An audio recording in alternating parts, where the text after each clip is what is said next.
Disclaimer. We are regular guys who love to talk Bone Thugs and Harmony. We do not represent Bone Thugs or any Bone affiliate.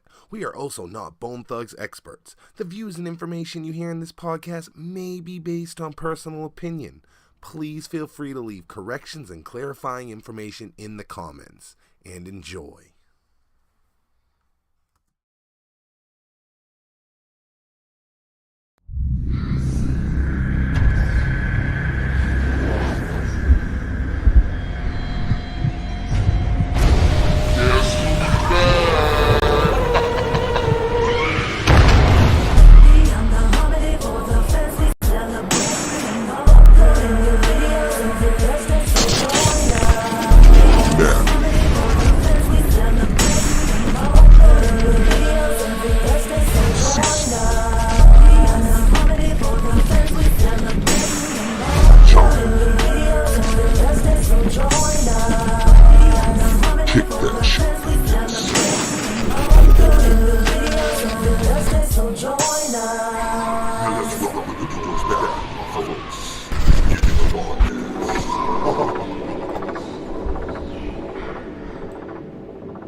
What's up, y'all? It's Cecil West, Beyond the Harmony, beyondtheharmony.com, back again with the one and only Jonathan, the maniac, but also the brainiac. And we got the co-hosting, coast to coasting, come up creeper, never sour, always sweeter, ladies and gentlemen.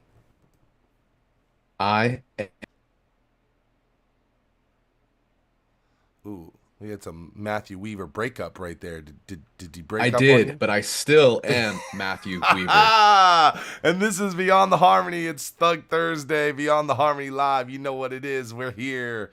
What's up, everybody? How are we coming in out there? Loud and clear, I hope. I see our chat is full of all the wonderful people that make me happy to do this for all the time. Welcome back.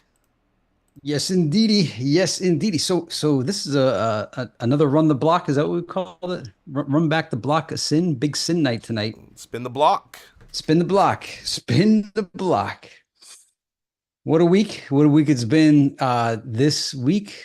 In fact, it might have been this morning. We hit our milestone, first milestone along the way, 25,000 subscribers. Cecil, do you think we ever get here? I mean, definitely not when we were. It's amazing, right? We got we got RC Thugs to, playing such a significant behind the scenes role, and he had done a little bit of just research for us all. Man, he's been such a great asset to the team. And one of the things that he did was he went back and kind of did a recap of the first interview for us. And what was interesting was we were celebrating 2,000 subscribers the last time Sin came on the show. 2,000. So we just crossed 25,000 today. The game has changed a lot. A lot of things have changed. I see Joe Cal in the building, Skull and Crossroads Society. I see Kyle Rickett in the building. I see It's a Crazy Life in the building, Jeremiah Williams. Joe Cal got his motherfucking box from us in the mail. So Joe Cal got his 99th degree Skull and Crossroads Society box. Joe Cal, I hope you love that, man. That shit came directly from my personal collection, and I want you to know that picture that I sent you is a contact sheet directly from Kyra Wolf. The only other person, and Kyra Wolf sent them all to us, the only other person in the world that has that picture that you have would be the photographer who took it. And then I gave you all those discs from my personal collection, but that contact sheet is ultra rare. And I sent that one to you, so I hope you enjoy it. I hope you put it in a frame, because that is some fucking one-of-one history. Jeremiah Williams said he got his shirt. That was from the 50th episode giveaway. Kyle Rickett got his box that he won during the 50th episode giveaway. We're still trying to track down our winner. We had a winner that won the new Funkin' Cody Beyond the Harmony shirt last week, and we have not been able to make contact.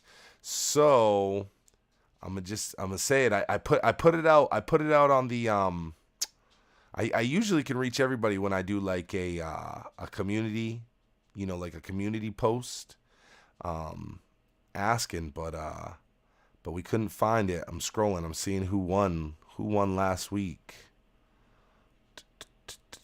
And if they won, they're a member of the Skull and Crossroads Society, so it's pretty wild that they didn't see Do- the you put out Donald the Donald yeah. Henshaw. Donald Henshaw won, and yeah, we haven't heard from you, Donald. So if you're watching, you want a shirt, man. We wanna send you your winnings because you want a shirt. So Donald, if you're out there, you want a shirt.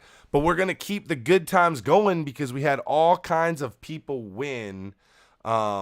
I guess first, do you want to? Kyle got his box in the mail, and he did us a video. Do you guys want to see this video that he did? Let's watch it, bro. And anybody else I that want won, to if see it. yeah, and anybody else that won, if you guys want to do us up a video, we'll put it on the show. Oh yeah, please do that all day. Okay, let's watch this video. I love this.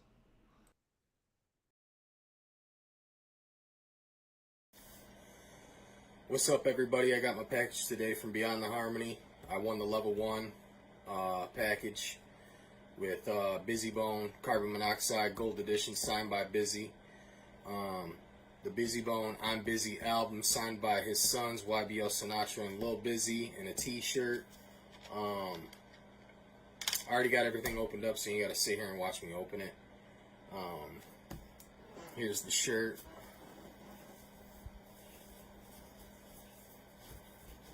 Might be a little small for me. It's only an extra large, so it'll probably go to my daughter, Harmony. Or I might just give it to the old lady. Might be a little too big for Harmony. But I got the Bone shirt where the Bone is white and the Thugs in Harmony is red. I ain't got this one, but this is super dope. I might have to get me one in this size. Oh, I got these little stickers right here. Beyond the Harmony. This is a little surprise. I appreciate it, fellas. I already got an idea where these are going to go. Here's the I'm Busy album, signed by Lil Busy and YBL Sinatra. Both albums come with authenticity card from Beatbox. Here's the Carbon Monoxide, signed by Busy. Pretty cool. Honestly, this is my first CD signed. Actually, it first thing I have signed, period, any type of Bone merch from any of them. So, very cool, very cool. I got to meet Crazy Bone back in 2013. Took some pics with him. Bullshitted for a few minutes, but I didn't get his autograph. I didn't have a marker anyways, but just want to give a shout out to Cecil, shout out to John, shout out to Matt, shout out to Beyond the Harmony, shout out to Beatbox.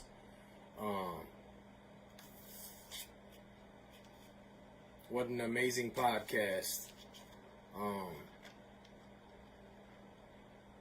It's come a long way. It's very cool as a Bone fan to sit back and see a lot of these questions get answered that we've all wondered for many years.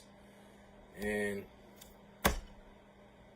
just wanted to say I appreciate it, fellas, and keep going, keep going, keep bringing us these interviews and getting questions answered, and can only imagine what we're going to find out next. I appreciate it, fellas.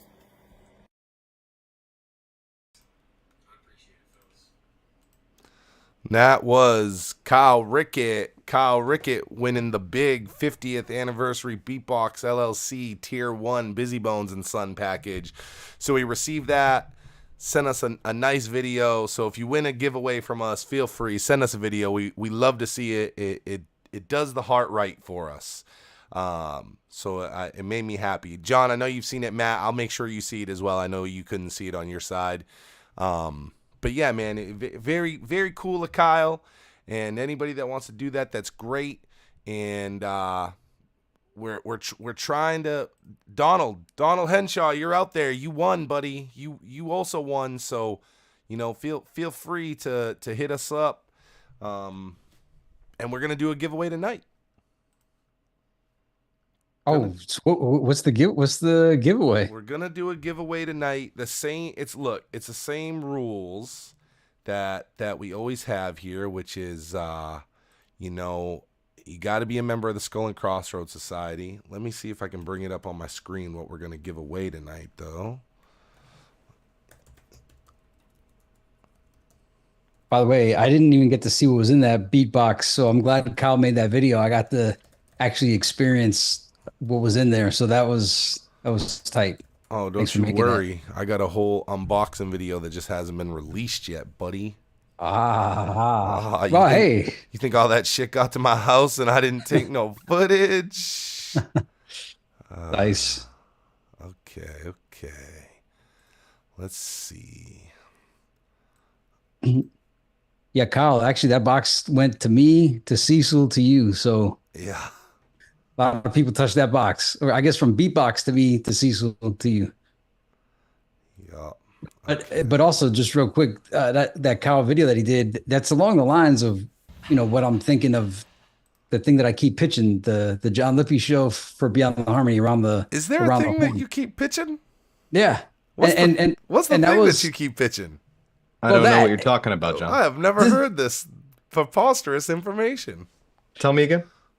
Well, basically what we just saw there, that was about a 3-minute piece. And, now we know Kyle and we see what's going on. And so I just need 10 people to do it. I've gotten some submissions. They've been excellent so far, but I still need a couple more to make this around the bone community. Because let me tell you, once we all know each other, people are going to stop being as nasty with each other online. Like I feel because people don't see each other face to face or know who each other is. Sometimes people get a little keyboardy with each other, and we're the bone community, man. We should all be loving each other, helping each other out, supporting each other, sharing things. But that's because that didn't happen naturally, that's what the Skull and Crossroads Society is for. So I want everybody to know each other. And that was a great example, Kyle's video. So that was awesome. Joe Cal, $100 super chat, starting it off. My man, Joe Cal, he said, much appreciated. Joe Cal, I hope you're live with us. I said that a little while ago, so I hope you're live with us. But Joe Cal dropping a big $100 on your boys, man. You are a fucking rock star. Oh, it appears you got a super chat goal tonight. I do. I was gonna talk about the other thing, but he dropped that $100, so it seemed like a great time to say we do have a super chat goal tonight of $400. Joe just dropped $100 on it. I did Welcome to the West Side on Sunday, and Joe and a couple other people dropped on it. So we're almost halfway to our goal anyway. Let's get that $400. Let's get it in there. And let's make it happen. Your super chats go a long way for us. They allow us to do things like what I'm putting on your screen right now, which is going to be tonight's giveaway for our Skull and Crossroads Society members. You remember I did a video on the Vinyl Me Please edition of the E1999 Eternal release. It's a beautiful release. I mean, they went the extra mile with this one. Absolutely gorgeous. And somebody that's a member of the Skull and Crossroads Society is going to win this tonight after the Sin interview. All you have to do is be a member of the Skull and Crossroads Society. Any tier from the $2.99 tier up to the $99 tier is eligible to win. All you have to do is be a member. You can join by going to beyondtheharmony.com, clicking on Skull and Crossroads, or if you're watching on YouTube, you should see that you can click join or membership right on your screen, and you can join immediately, and you will be eligible to win this tonight. You could see just from Kyle's video, these are real things. We're really giving shit away out here. We're really making these bone dreams come true and sending you guys all the cool stuff in your box. Joe Cal got some of the coolest shit, though, because he got a contact sheet from the Strength and Loyalty photo shoot. He's got pictures from Strength and Loyalty that some of you have just never fucking seen. So By the way, that strength and loyalty picture that's out there, and I know Sin's probably waiting, but now as the stuff is breaking apart, this is kind of like the Avengers, but not the Avengers part in the comics, Avengers Illuminati, where they broke apart all the secret gems, the gemstones, I can't remember, it's been so long, but those gemstones that got broken Infinity apart. Stones. The Infinity Stones, yeah. So now one of those Infinity Stones are passed on. Remember, this is our Skull and Crossroads secret society here, right? So we've passed on some of our artifacts and our the relics. Okay, so one of the relics is now in your possession. You must guard it with all your will. So yes, we are. Couldn't have said better myself, John. You That's guys awesome. Can keep bantering because I'm checking something. All right. Well, I'll say this: this record we're giving away tonight. It's kind of one of those things that everybody wants it, but it's like you don't want to go through the process of actually buying it because you might already own the original record, or you may have like 5 copies of Eternal on CD, and you're like, man, it's cool to get it, but it's just a weird buy. Someone's going to win it tonight, and you're not going to even have to go through that process. It's just going to be in your possession. It's pretty awesome, man. I love that we got these giveaways going again. I have it and I listened to it. I know I've told you guys this a million times. I'm really into not owning anything. And so I didn't have any copies of East 1999. I don't have any more CDs. And I never had it on vinyl. I didn't, as a teenager, I couldn't afford a record player. It wouldn't have lasted a day in my house anyway if I had one. And so it's just the grown-up nostalgia thing. It's all it is, but also would I have appreciated all the art and the quality and how much time was put into it. I don't want to call it a box set, but it's got that vibe though, like that they put a new spin on it to make it special. Yeah. And I don't remember which artwork it is exactly, but it's art that we've never seen without text in front of it. I think it's all the skulls on the back. Yeah. Just for that alone. And like the Oracle circle thing that you guys are seeing Matt inside of right now, they did that without Bone behind it. They gave us the picture of Bone without that thing over them. All kinds of new artwork. Even the front cover, they made parts of it like holographic and reflective. RC Thugsta in the motherfucking house. Yeah, dude, they really went they went the extra mile with that thing. Indeed. Also, today is the 24-year anniversary of BTNH Resurrection. Am I correct on that? You are correct. 24 years ago today, BTNH Resurrection. Gonna get that paper.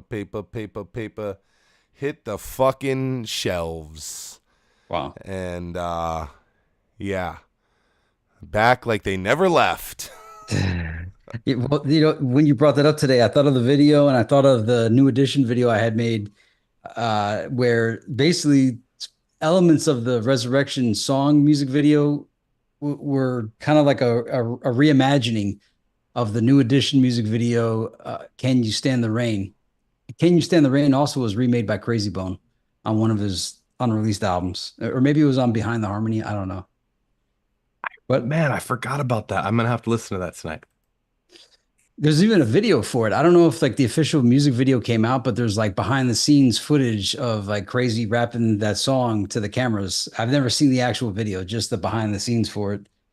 Makes you wonder how many music videos Bones made over the years. And you almost wonder if they had any music videos that never got released from the Eternal era. Oh, I doubt it. Tamika wanted that money. I don't know. Cold Blooded has a theory out there. I'm not going to say it unless he wants to say it. He's got a theory. It's a good one. Is it, also, oh, sorry. I think I know the one you're talking about. That feels like a long-standing rumor. I've never heard anybody talk about that, but maybe. I've had theories and they came true, so who the fuck am I to say that they're not? Bud Smokers Only, man. I'm not saying that's the video. I'm saying that you had that Bud Smokers Only theory and that came true. By the way, Ken Dog was last week, which was milestone and a half, right? Having Ken Dog on. Yeah, I mean, milestone for us. Yeah. Huge. And hey, tried just that for for like 6 years, man. Just for the people, I mean, this is season 5 finale interview, but it's not really the end, right?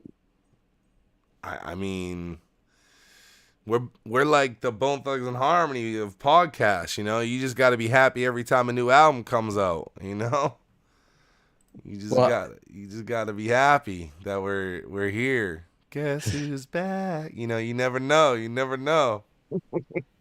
I'll be dropping solo albums in between the group albums, All right, Lazy Bone, calm the fuck down. and I'm building up my 7 sign team. Let's see. RC Thugs, some of the Mo Thugs 2 family reunion promo ads advertised a music video for Mighty Warrior. Mighty Warrior. Yeah, but did you ever see any footage for it? Well, I saw them perform it on Soul Train or BET Planet Groove. Oh, that's different. That's different. Also, if any of you rap and you want to get a Cecil West feature on your next album, you can DM me and we can talk price. Putting it out there. I finally got my studio set back up and I'm ready to spit it for your next hot track. Bro, Cecil hold West. up. Did I hear that right? Cecil West features? Yeah. Get Cecil West on your next track. I'm ready to go. Dog, that's breaking news on Beyond the Harmony, bro. Yeah. Just in case y'all missed it, because he said that pretty nonchalantly. If you want a Cecil West feature on your next track, hit him up. That's amazing. I didn't even know that till this moment. Let's do this. I didn't know it either until I looked over at my microphone that I got set up next to this one, and I was like, oh, yeah. All right, so I think we covered all the pre. Again, tonight we're giving away a copy of E1999 Eternal, the Vinyl Me Please edition. All you have to do is be a member of the Skull and Crossroads Society. Any level from apprenticed up to 99th degree, that means for $2.99 you could win this $40 record. So you got until the end of the Sin interview to join. You can do that right on your screen. You can click join or click membership and join, or you can go over to beyondtheharmony.com and click on Skull and Crossroads Society and you can join like that. We have a bunch of Skull and Crossroads Society members in the house right now, and a bunch of them already won. You don't want to be the guy not winning or the girl not winning. We should say girl, because 1985 Gemini is a member of Skull and Crossroads Society and she's won more shit on here than anybody ever. Also, I forgot the names of the songs, but RC Thugs to hit us up with 2 rare Mo Thug songs that I had never heard before until today. One was by Soldier Boy, one was by Felicia. RC, if you're out there, if you want to post those in the chat, you could do that. Otherwise, that's cool too. Somewhere I'll incorporate it into a video. That was cool. Also, Patreon. Did you want to make any mention of Patreon? I'll say that before we bring Sin on. So, yeah, I've been talking about Patreon a lot, man. Y'all have been dropping so many super chats and these memberships and everything on us that we're gonna, after this season, move everything over except for the apprentice level. So the $2.99 level, we're gonna leave that. All the other levels, we're gonna move over to Patreon. That's where you'll be able to get all the exclusive videos, everything like that. We're going to leave the $2.99 tier here, though, and I'm going to make all the tiers over on Patreon $3 less so you can be a member of both, because I want you guys to still be able to have those B's that you have next to your name that show how long you've been members. I want you guys to still be able to get the exclusive emojis, and those all come in the $3 tier.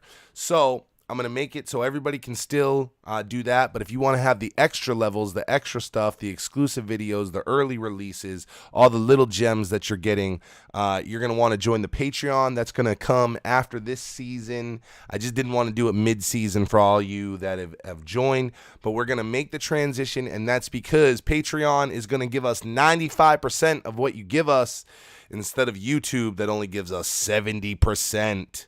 30% of everything that you give Beyond the Harmony goes to the YouTube monster. So we want to move over to Patreon, but we will keep the $3 tier here so that you guys can still, like I said, you see all the B's next to everybody's name. So much Skull and Crossroads Society in the building tonight. It's beautiful to see. And of all levels, you know, you can see the different color B's show how long they've been with us, and that's a beautiful thing. So we are going to make the move over to Patreon, but we'll wait until the end of the season to do that. We're going to give away the E1999 Eternal tonight. We hit 25,000 subscribers on Beyond the Harmony this morning. And yeah, man, I think that's the pregame banter. Let's see if we can get my boy Sin in. And let me just tie it all together. For the Eternal season, we're giving away the Eternal album. So that just happened by accident, but it's kind of poetic. It is true. It did happen on accident, but I like that. I do like that. On the leap year. It is a leap year. It's the leap year. It's the 24-year anniversary of BTNH Resurrection, and it is the motherfucking season 5 season finale with Sin of the Graveyard Shift, spinning the block, coming back on Beyond the Harmony. The last time he was here was 5 years ago. Bro, I can't believe it's been 5 years. 5 years. 5 fucking years, man. It's great. On the 25,000 subscriber day, too. Cold Blooded is right. Yep. Everything's aligning for Sin tonight, man. This is wild. 5 Yep. years, 25,000, leap year. If y'all got any friends that had their birthday today, wish them, divided by 4. I wish my friend, who I've known my whole life, their 11th birthday today, because they finally had their birthday for every 4 years. And yes, it's the runes. And bro, we ain't done. Y'all know Cecil West always has the bonus episode. So, oh yeah, we working. This is just like on the schedule. If you were looking at the calendar, this is the last scheduled calendar thing. We never not encore. Hey, the guys in my group, every time I say, all right, this is it, this is the last time we gonna do this thing, they always go, I don't believe you when you say that, because we always end up with more. So Sin is working on getting in here right now. He just messaged me, so we'll have Sin in here pretty shortly. Here we go. Let's see what we got.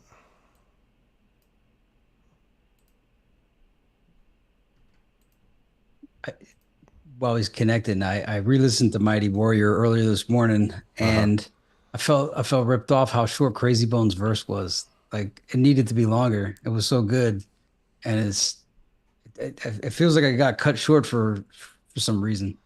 Well, speaking of cutting short, I'm gonna cut you short right now. Bring my man Sin in the building. Back after a 5-year hiatus from Beyond the Harmony. Sin is back on Beyond the Harmony. What's up, bro? Welcome back. What's up? Thank you for having me back. Been a long time. Oh, it has been a long time. I was telling the guys, I was like, it's been a long time since Sin was on, but you and I have stayed in very steady contact. We've talked a lot, and you kind of helped kick the show off. You were the Season 2, here we are. We're in Season 5. It's 5 years later.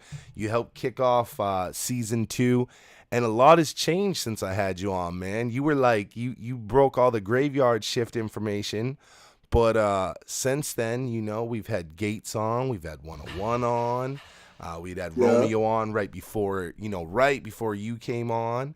So it's like we got a whole new set of things to talk about. No doubt. Yep. So, I guess first, before we just jump into it, I guess we catch up with you, see what's new in Sin's life. If there's anything that that you want to talk about, so much has gone on kind of behind the scenes. We got some new music that we're gonna do. We'll wait on that, but what's going on, man? Like, what's new in the 5 years of Sin? Man, just real low key, just relaxing, man. Just enjoy. I'm getting older now, man. So it's all about relaxing and just enjoying life. Yeah. Did you get a chance to get out to the Bone Thugs and Harmony street sign when they did the street naming? No, I didn't get a chance to get out there. Yeah, I missed out. That was pretty crazy situation to see, huh, man? Like that whole street. Yeah, it was a big thing. I was out of the city. I'm not in Cleveland, not living there. I haven't been there for a minute, but I visit every now and then. But yeah, I missed that. That was a big event. Yeah. Yeah, man. I think it says a lot, right? I mean, to see that the of course, Bone, Mo Thug, all that's always meant so much to Cleveland, but to finally see like a street, that recognition, like that official recognition, like that's a whole different thing, right? Right. It was well deserved. They put in that work and they deserve the recognition for that. Um, yeah, it was huge. It was huge. Yeah. I saw footage. I wasn't there, but I saw a lot of footage on the internet, and yeah, it was a lot of people there. I saw a lot of faces that I recognized. They was there, and it seemed like it was a big thing. It was huge. Shout outs to Bone, man, for all the accomplishments, man. Well deserved. I see Freaky G just joined the chat. Shout out to Freaky G, also a Beyond the Harmony alumni, and you guys know from Sin's first interview that Freaky G was featured on Still Waters. So we got Freak in the house and good Shout good out company. Freak G, Big G, Freak G. Yeah, my boy. What's Yeah. happening? Hell yeah. Yeah, man. Well, I guess I don't know if you remember how much you remember from the last interview, but we were very primitive at that time. You know what I'm saying? So it's like we didn't Right. have the best connection. So we had some connection issues. So unfortunately there were parts of that didn't come in as good as we had wanted. So hopefully we're going Yeah. to Probably was my phone too. Probably a little bit. But I don't know. I think I had one of them old cheap phones, man. So, little bit of everything, but yeah. like tonight I really want to we talked a lot about kind of everything last time, but I thought tonight would be a great night for us to kind of talk Graveyard Shift, to talk about Tombstone. On the channel recently we've had a bunch of different articles about Boo, about Tombstone, about Graveyard Shift opening for Yeah. Scarface. So I thought tonight would be great for us to just kind of settle in on GYS, and kind of talk some of the business. So Yeah. one of the things, and we're kind of going to bounce, we're going to be a little less traditional than normal, where I just kind of go in order and just kind of bounce around. But one of the things that people wanted to hear you talk about more was just like the connection with Boo and bringing Boo into the group. We found out that, of course, it was Tombstone, you and 101, and then Boo came in, and you guys were gearing up for that performance for Boo, or with Boo, at the Agora, and then you guys lost Boo, and people just want to know more about him, kind of how that connection was made, and what the decision was to bring him in, and just everything kind of about him. He's always kind of been the mystery man of the whole situation for us. Boo, he was a lot younger than us. We watched him grow up. His brother is actually, somebody who I went to school with, junior high, high school, and he was the little brother. He was the little brother, and we watched him grow up. And he, uh, when it was first brought to our attention that he was into the rap and was, a rapper, interested in doing rap music and things of that nature, he was welcomed with open arms. I mean, he grew up. We grew up in the same area. I mean, he's probably like a few streets over. He was a little kid. He was a little bit older, like I said, but he was welcomed with open arms. He was hella talented. He had a real a grimy. He had that real grimy, dark type of style that fit really well with what we was doing at that particular time. It went well. Um, uh, we didn't get a chance to really go in the studio do no work. It was real short. It was real short. Um, it was kind of officialized that he was in the group, but we never really went like and did anything and created any kind of music.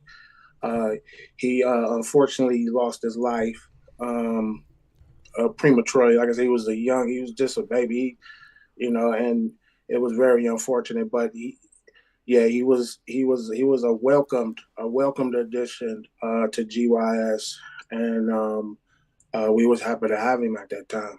Yeah, because we was just building. We was still real young. We was just trying to find ourselves. We was building a graveyard shift. GYS seemed to have like a open door kind of revolving door. It was many members coming in and out.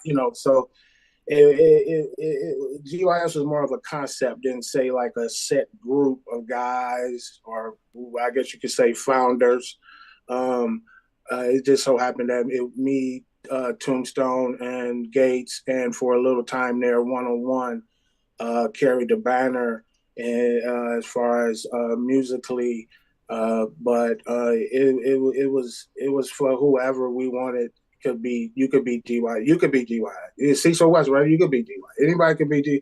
So it wasn't really, we welcomed anybody if we vibed and yeah. So yeah, he was a welcome addition, a powerful addition to GYS. Just unfortunately, we didn't get a chance to really materialize anything along the lines of creating like music with him. Yeah. Yeah. Yeah, yeah. I remember, in our interview, you were saying how you guys were kind of gonna build your own, and that's how like Freaky G came in, and guys like that was like you were gonna build your own like crew of people around, GYS. Yeah. I mean, yeah. GYS was like like kind of like Wu-Tang. How they added members, members was coming in and out, different members. So it was like, and at that time, we wanted to incorporate as many of our homeboys, people that we grew up. Our boy, we want to bring everybody to the door as much as possible. Hey, the door was kicked open. We pulled a kick door. First nigga go through the door. Everybody come in, try to get everybody in. So, yeah, that's what it was. Yeah, I do think, when you think of like, and I know we haven't heard it the way that it was meant to be heard, but when you think of the Still Waters project that we've heard, of course it's got the crazy and it's got the lazy feature, but besides that, it's a unique cast when you think of it being Freaky G, and you had Gold on there, and then you had like, people related to T-Rock, so it was like you didn't have your regular run of like Mo Thug Associates on it. Like you guys had your own cast. You think eventually if you would have continued in that way, like do you think eventually like GYS would have become like its own record label and signed its own artist and put out its own artist in the same way as Mo Thug? That's funny thing you say that, because what a lot of people don't know about T-Rod, it was a lot of Tombstone. He had a lot of layers to him, not just music, but he was very forward thinking, very business mind, very thinking into the future. So he had things lined up. Once we signed the Mo Thug and everything and got going, went out to LA. He was on the move. He was talking to people because he's from LA, which I didn't even know till we got out there. I've been knowing him all my life. I never know he's from LA till we get out there. Right. And he like, let's go here, let's go down to Inglewood. I'm like, Inglewood? What the hell we gonna do in Inglewood? Like, nigga, you talking about Inglewood? Like, what Inglewood?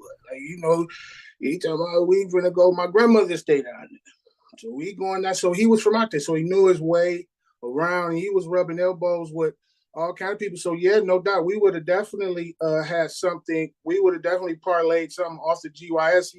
He was talking about Yard Productions, and he wanted to bring in a few of his nephews. Shout out to X-Ray. He's another rapper. He's one of Tombstone's cousin. Tombstone got a lot of family members that's rap, very talented. It's like almost in the blood almost, and so he wanted to bring all his people through. So he was miles ahead of what I was thinking. I was kind of like tunnel vision, just trying to write raps and just trying to get good. But he was writing raps, making beats, talking to people, politicking. He was going for it. He was going for it. And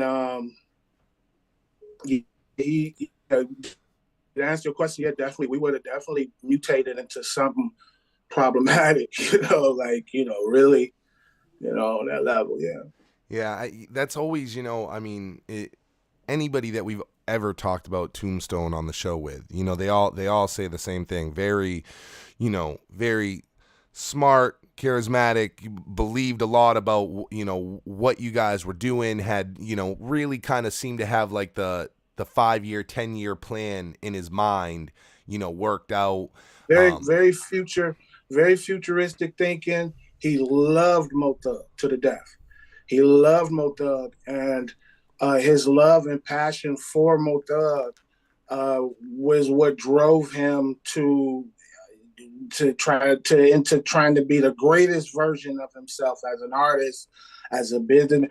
He was one of the few people that had like a cell phone back in them days. Like he had like the little burnout Motorola flip. Like he was, his sister stayed out in L.A. She had she was married to like a manager, entertainment manager kind of guy. So he Rock had things going on that I didn't even realize he had going on. He would just say shit like, I'm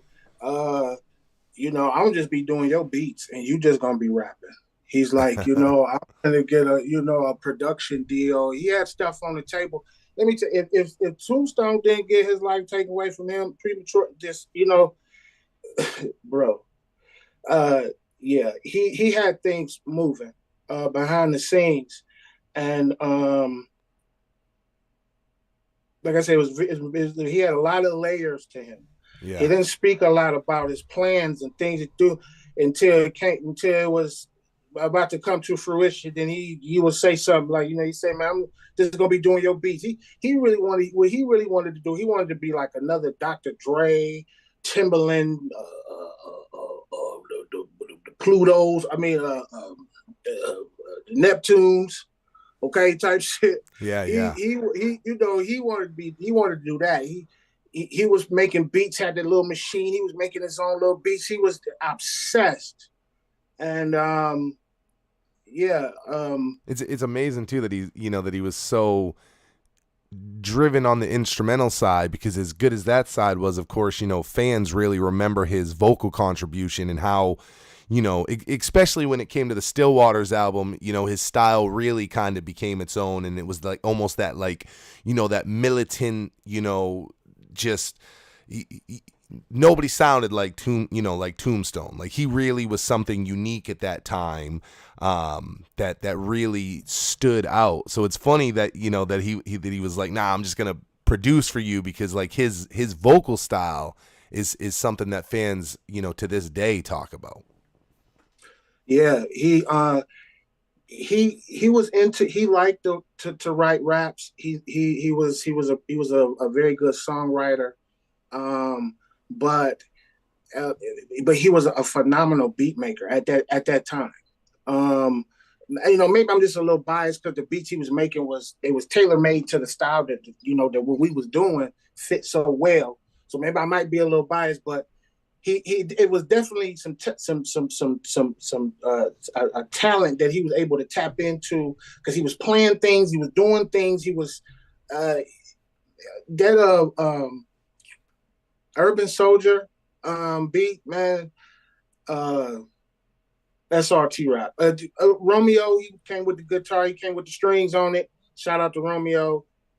He put his sauce on it. That song is a masterpiece. That's probably one of the best compositions, best things that we ever did, me and him. So Urban Soldier, yeah. So yeah, Rock was bad on them beats. But to be so young and be so new. Okay, let's realize we new to this. We ain't been doing this for years and years and years. I've seen a lot of your interviews, a lot of guys on there. I'm doing this since I was 6 years old, doing this 4 years old, 7 years old. And, so we taught ourselves to do that stuff, by trial and error, and just a passion to be great, to at least be decent, at least, So, he was on his way. And I was hanging on his coattail for sure. He was on his way. He was one of the ones that he was going. He was them. Yeah, he was that. Yeah. So, something that you said that I'm gonna just get right into it with a couple of these questions. Something you had said was Tombstone's love for Mo Thug, and we had brought up the other members, Boo, 101, Gates, and of course we had 101 on the show, and one of the things that 101 had talked about was that he didn't like the Mo Thug deal, and he was really he wasn't with GYS signing the Mo Thug deal, and he had even thought that you guys may be a better fit at rap a lot, and that's how it didn't work out with 101. And I've always just been curious, especially because I'm at this point that 101's interview is out, how you felt about that contrast between, was Mo Thug a good fit? was maybe looking at other avenues like, you know, the Rap-A-Lot or even a different company? Do you think that would have been a better fit? Like, you know, now this many years looking at it, you know, I'm just curious your thoughts on that. Mo Thug was the perfect fit. Mo Thug was the perfect fit. We was extremely successful. Extremely successful. The numbers speak for themselves. The stats speak for themselves. Mo Thug 1, Mo Thug 2. So we were successful. Depending on maybe how some people may, their definition of success may be different. People got different definitions of success, but we talking musically and the things that we created and did, we was very successful. And so it was the perfect fit. Me personally, I would have never went to no Rap-A-Lot because I'm a hood nigga. I'm from the hood. I'm loyal to my tribe. Rap-A-Lot ain't my tribe. Houston ain't my tribe. I'm with my people. And if it wasn't Mo Thug, that's what we say. It's all Mo Thug. It's in the songs. It's all Mo Thug. So if it ain't Mo Thug, seeing ain't riding. So Rap-A-Lot was never, I've heard a little bit about him talking about Rap-A-Lot and something, but I don't know in depth. I've never been down there. I heard the interview. I never went to Rap-A-Lot. So I don't know why he think I was down there. Maybe he forgot. I never went there. I've never been in Houston unless I was at a Bone show. As we was on tour. It's the only time I've been in Houston. I never met nobody at Rap-A-Lot. It wouldn't have never even crossed my mind to even go to Rap-A-Lot. I was Mo Thug loyal to the tribe, to the soil. And I was loyal also to Bone. Bone is tied into Mo Thug. Wouldn't be no Mo Thug if it wasn't for Bone. So, yeah. No, no other company would have been. I wouldn't have did the job. I would have. I wouldn't even been comfortable with nobody else if it wasn't my niggas. You know what I'm saying? I don't know you niggas. I don't. You know. These my niggas I grew up. I know they mamas and shit. I'm not. Who is you? I don't know. I don't give a shit. I'm not Houston. I don't know that. No, Rap-A-Lot ain't no company. If it wasn't Mo Thug, matter of fact, when Mo Thug came to a close as a business, I was done. Because like I say, if it ain't Mo Thug, I ain't going. Because it's not about, to me, it's about brotherhood and people and my people. That's what see that fit. See that fit. That's we together. See that we are one. And if it's like that, then I ain't going. You know, we saw so many different versions of GYS. You know, we talked about the original being the three of you. You guys added Boo. Boo passes away. You guys do shots to the double Glock. We're back to the three of you again. 101 leaves the group. You guys add Gates. We got Gates for the first Mo Thug album. Then Gates is out. You know, with all these different eras of GYS, is there one that you feel like, you know, was the best one of them? Is there like, you know, do you think it was detrimental to lose like a 101 or a Gates or you know, even Boo to some degree?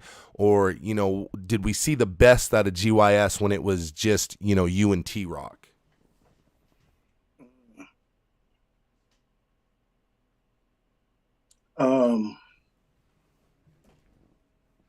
I think the best we would have saw it if it was me, T-Rock, and Joe 101.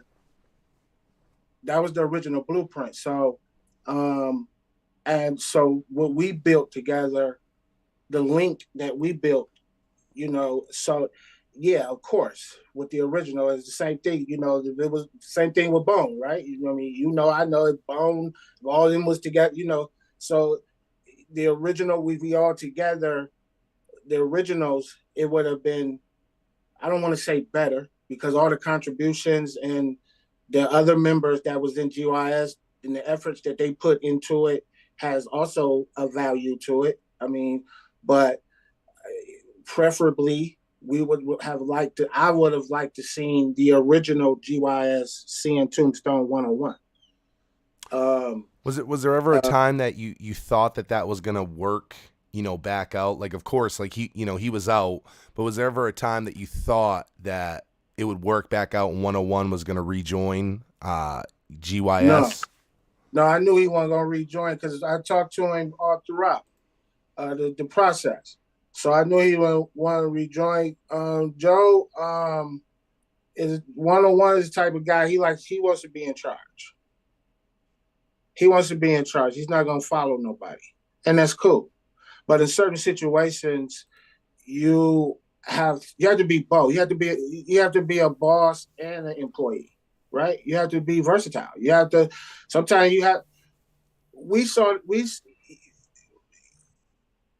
Sometimes you got to put your ego to the side.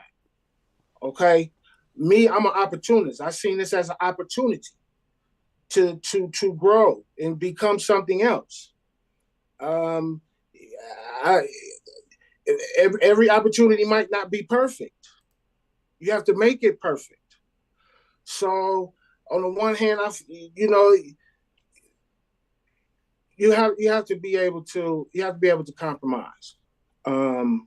But yeah, it was no point in time when 101 would have, what me and Tombstone talked about between ourselves. We said we're gonna just when we build something of our own, then we'll go get it. 101. We'll come back. Yeah, we'll go get him, pull him in, and then whatever he wanted to do, we'll be right there 100% to back him. You see, whatever he wanted to do, if he wanted to go solo or if he wanted to come back in the group, whatever, we was going to be there for him. But we was going to take this opportunity and we was going to try to do something with it. You see, he didn't see it that way, and that's fine. But it was no point in time he would have went. He didn't like what he saw early on with the situation, signing the contract with Bone, Relativity, all that stuff. He didn't, because we had a meeting. The breaking point for him was at the meeting, really, for him, because he was on shots to the Glock. The concept yeah, maybe he would have came in later. I don't know. I just don't see it. But at the beginning, he was with it. But he saw some things that turned him off. And again, Joe ain't taking no orders. And we at the meeting and you beating up on niggas at the meeting. That ain't go. Joe ain't Joe ain't. No, you beat. They're going around. 101's got a very militant, esque, style to him as well. He's not going for it. He's not following nobody. It's his way or the highway. And he ain't for no play shit. He ain't for no fuckboy shit. If he sees some fuckboy shit, he's gone. But what T-Rock told me, he said, "Look, I need this shit, bro. He said, I got kids. He said, I need you to ride with me. He said, we come back get this nigga later. I said, well, let's go. I don't give a shit either way. Because I'm not, let's go. Let's do it. Yeah, but yeah, ain't no point in time. He wasn't with that. He wasn't with that. Joe is a completely different animal. He's not, no. 101 wasn't, with the contracts. And, in our last interview, we had talked about Gates, departing, and Gates had a very similar, kind of seemed to have a very similar feeling about the contracts. He had said in his interview that he wasn't really with it, and I believe in so many interviews at this point that it's hard for me to remember them all, but I believe he said that he never actually even signed anything. Gates did. So it's like multiple members of GYS kind of straying away, from that contract.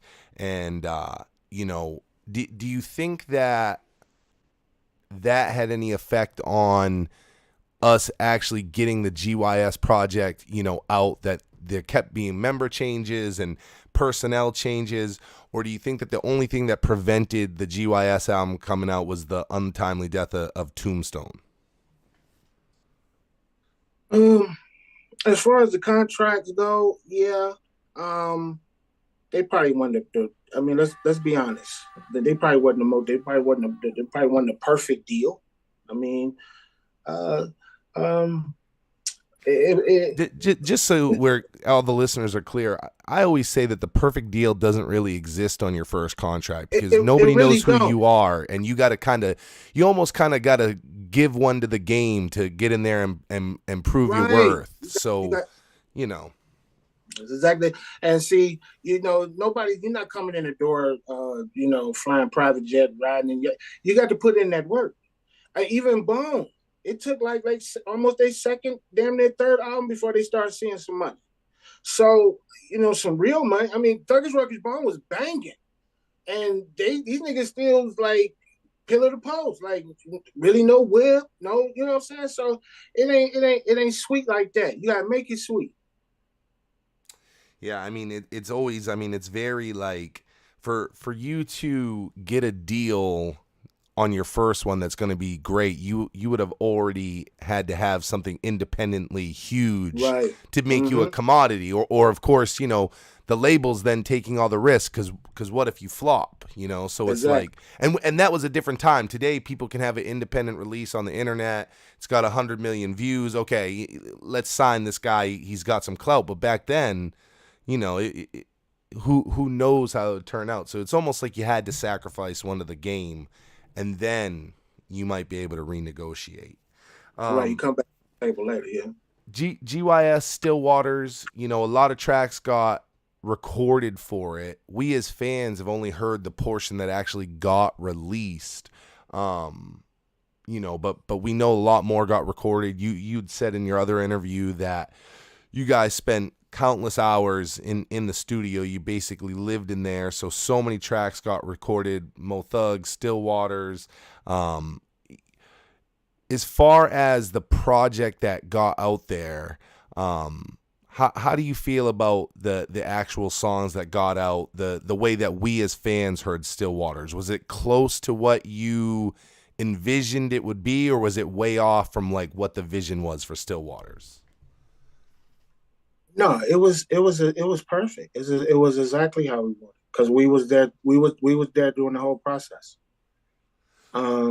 So we had just as much as input into the final product as anybody else that was there. So yeah, we guided the project. But I'm saying it didn't get the official Relativity release, right? It got like the Romeo release years later. So I was just curious if the release that we got as fans was like the one that y'all were thinking that it was going to be, when you were at Relativity, or if by the time we got it, maybe there were songs that didn't make it, or certain things that changed, or is what we heard as fans also what you thought it was going to be at Relativity?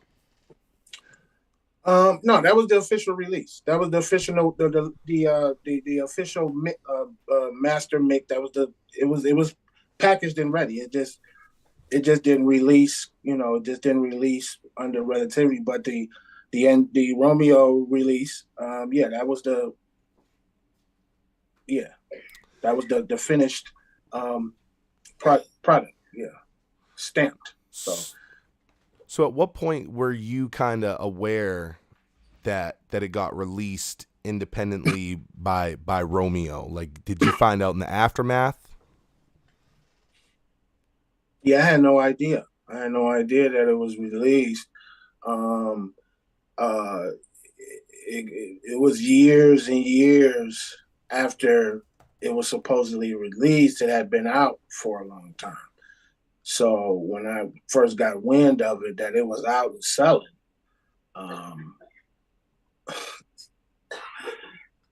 it was a little bit of I'm like, okay, all right. And then it was a little bit of a shocker.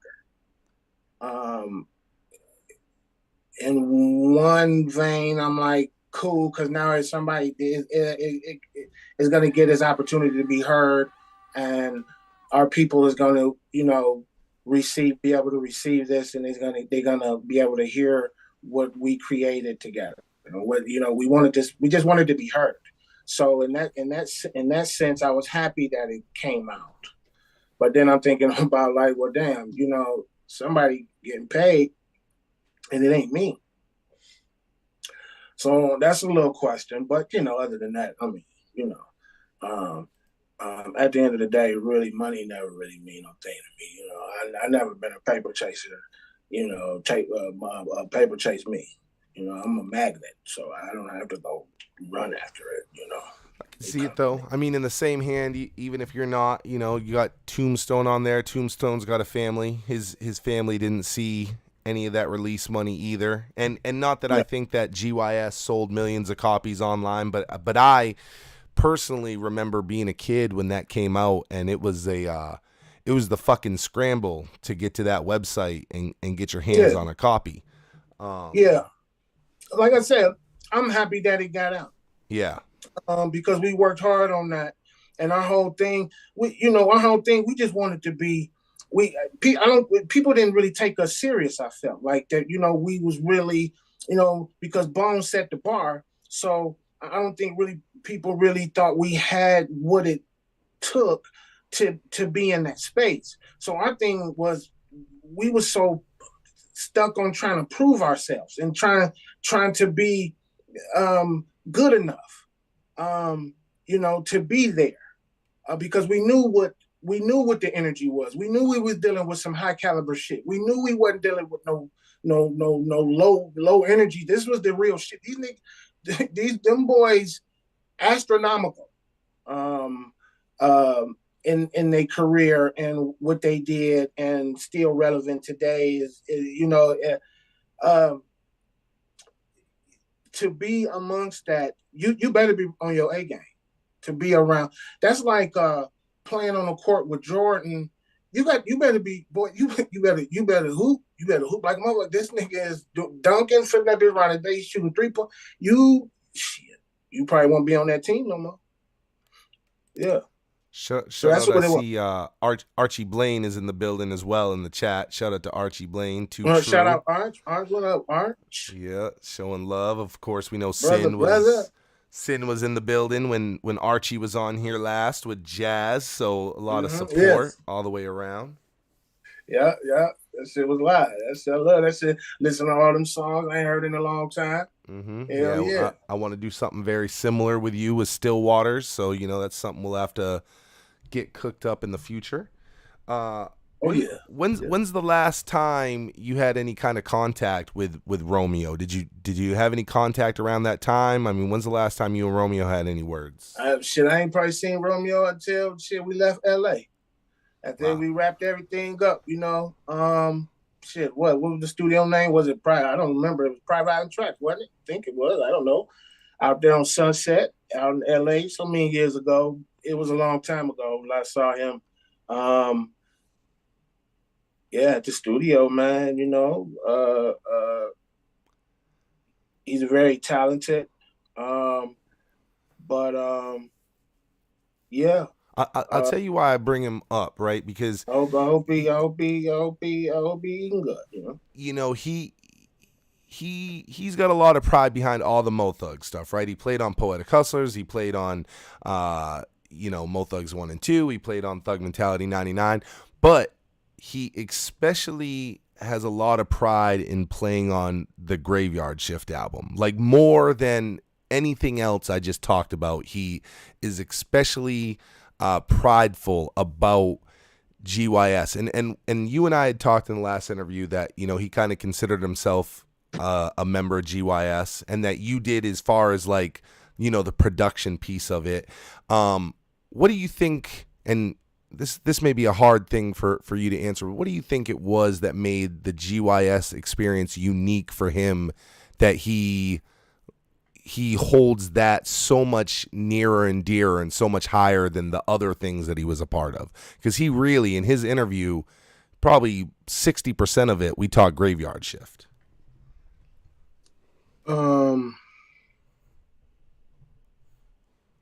I just think that he connected the kind of music we was making. I think he really connected with the music. I think he really connected to what we were saying and what he obviously liked the music, or he wouldn't have been able to play well with it. You know what I mean? You ain't gonna be well on something you don't really like to do, or you don't like it, or you're gonna half-ass it. So that basically answered your question. He enjoyed the music. So in any collaborative effort that he would have done. It would have came. He loved what he was doing because he loved the music. He loved Mo Thug. We had something special going on, man. It was magnetic. It was drawing in a lot of people. It was a wild energy, an energy that can't really explain, and it had an attractive power. And many people came, and many talented people contributed, made contributions, and it was an amazing experience, and many people wanted to be a part of it. It what TD Jake say, swallowed, it consumes you, you know. Yeah. That Mo Thug energy, that bone shit, man, because the boys was, so they was some other shit, And it and is, that's rare form. You know, Mo Thug is special, but we talk about it a lot on this channel, how special GYS is. GYS was almost, it really was starting to become kind of what you guys had envisioned. Like it started to have its own fan base. Sure, it might have sprung off of the Bone fans, but there started to be the fans that almost were bigger GYS fans. You know, not to say it was a competition, but I mean, I have people that are fans on this channel. Some of them are in the chat right now. RC Thugsta will be one of the ones that'll tell you, hey, I'm a bigger GYS fan than I was a Bone fan. You guys almost started to get your own identity, which a lot of the artists in Mo Thugs had an identity, but they were still Mo Thug. But GYS seemed to really be getting its own life. When we were talking about Romeo and him playing, I was curious, was there a time that you guys had seen or talked about the future where like maybe like a live band? Like I've always pictured like GYS live with like a full guitar, bass, drums, the whole thing. Yeah, T-Rock Tombstone always talked about that. He wanted the live thing. He was, I think the reason why, also to add to what we talked about, Romeo and Tombstone, they Tombstone and T-Rock is really musical for like on some instrument shit. Like he's that dude, like for real. So, and Romeo is that dude. Romeo got a hell of a resume, you know. Like attracts like. So they was able to connect in a way and speak a different speak that music language. And so and that's how come a lot of the songs that he did, like I say, I have to refer to Urban Soldier because that was like a masterpiece with Romeo and myself and Tombstone. And that song, he played the hell out of that guitar on that. He put the spice on that at the end of that one. That shit was bad. Yeah. That Urban Soldier, I still listen to that to this day. You know, that's probably that's my favorite song. That shit is a masterpiece. And I might be a fan of myself, but that song, that guitar, he went crazy on it, and that's exactly what we was looking for. We wanted. I don't want to say rock, like rock and roll vibe. Like, why does it got to be rock and roll? Because it's a guitar. You know, why we got to put it in a genre? We still rap. It was just we added that live strings element. To the tracks that we already had. He just played along with. He just got on that guitar and just played along to what he would. So yeah, we wasn't trying to really cross over like all like that. But I mean, I don't know, maybe, but that's not the original intention. And yeah, to answer, we was gonna do live. We was gonna do a lot of live stuff. We on stage stuff. We had it all mapped. Tombstone again. Like I said, I'm not a forward thinker. I'm more of a right now in the present. I don't think too much in the future. I don't think about that. Right now, today is the realest shit to me. Right, what's going on right now is the only thing is. So, but he was a forward, futuristic 10-year, 15, 20. He was, so yeah, he had that already mapped out. Yeah, we gonna do live shows. He had uncles that played good drums and shit. You had credited Tombstone. Oh, did we lose Sin? Looks like he may have dropped. Let's see. Frozen in time. There we go. Oh, he's back. Oh, there he is. He's back. What the hell is this, man? All right, we got you back. Okay, we got you back. Oh man, I don't know. No, you're good. I was gonna say, you credited Tombstone and Romeo a lot there, but something I'll say too is that you had said in your last interview that you got a lot of inspiration from a lot of non-hip hop. You had mentioned Korn and you had mentioned Marilyn Manson, and you were just getting inspired by all these other elements. So it's like, berries, shit. I don't listen to all that shit, man. I like music. Something that is kind of crazy to tell you that I don't know if you know because what you said, but Romeo's interview, he had spent some time around Trent Reznor, and he played the Still Waters album for Trent Reznor from 9 Inch Nails, and Trent Reznor thought that the Still Waters album was incredible. Wow. So, Big up to Trent Reznor. Yeah, when you were saying all that, I was like, wow, like, 9 Inch Nails heard this Still Waters album and thought it was amazing. Yeah, that's huge. Yeah, that's a big, that's a big accolade. And it's it's so weird that Trent Reznor has like this involvement. He had involvement with Bobby Jones as well. So Trent Reznor's got this like weird connection to Mo Thug. That is just kind of like, multiple degrees of separation. Somehow 9 Inch Nails is like, cousins with Mo Thug somehow. Yeah, that's huge. A lot of people will tell me things like that, and it just blows my mind because, like I said, we never thought in a million years that we would be even recognized for anything. Maybe we still to this day I don't know how big, how huge, how many supporters, how many people listen to the music, how many people, shows like this, what you got going on, has shown me tremendously that a lot of people it's a lot of support and everything, and then that's amazing. And to hear stories like that is very inspirational. Yeah. Yeah, no, it's beautiful, and to, it's like it's one thing when you're Bone and you got 30 years and X amount of albums and you have all this stuff that people can look at and listen to, but when you're GYS and you got a couple features on some compilations and then one album, for people to still hold that one album so high, that it says a lot about that contribution that y'all put together. That still after this many years you're holding the fans. Our chat's been going crazy since you've been in here, and like I said, you even got Archie Blaine rolling through, you got Freaky G rolling through, Smokey the Bandit who's currently signed with Flesh and Bone is in here right now. So it's like a lot of people in showing love. GYS is really like it's something special, man. You guys built something special, and I know that it's been something that's come with like a lot of good and a lot of, bad in your life. It's kind of been like a mix. One story that hit me particularly hard that you had told me offline is I was asking you about the photos.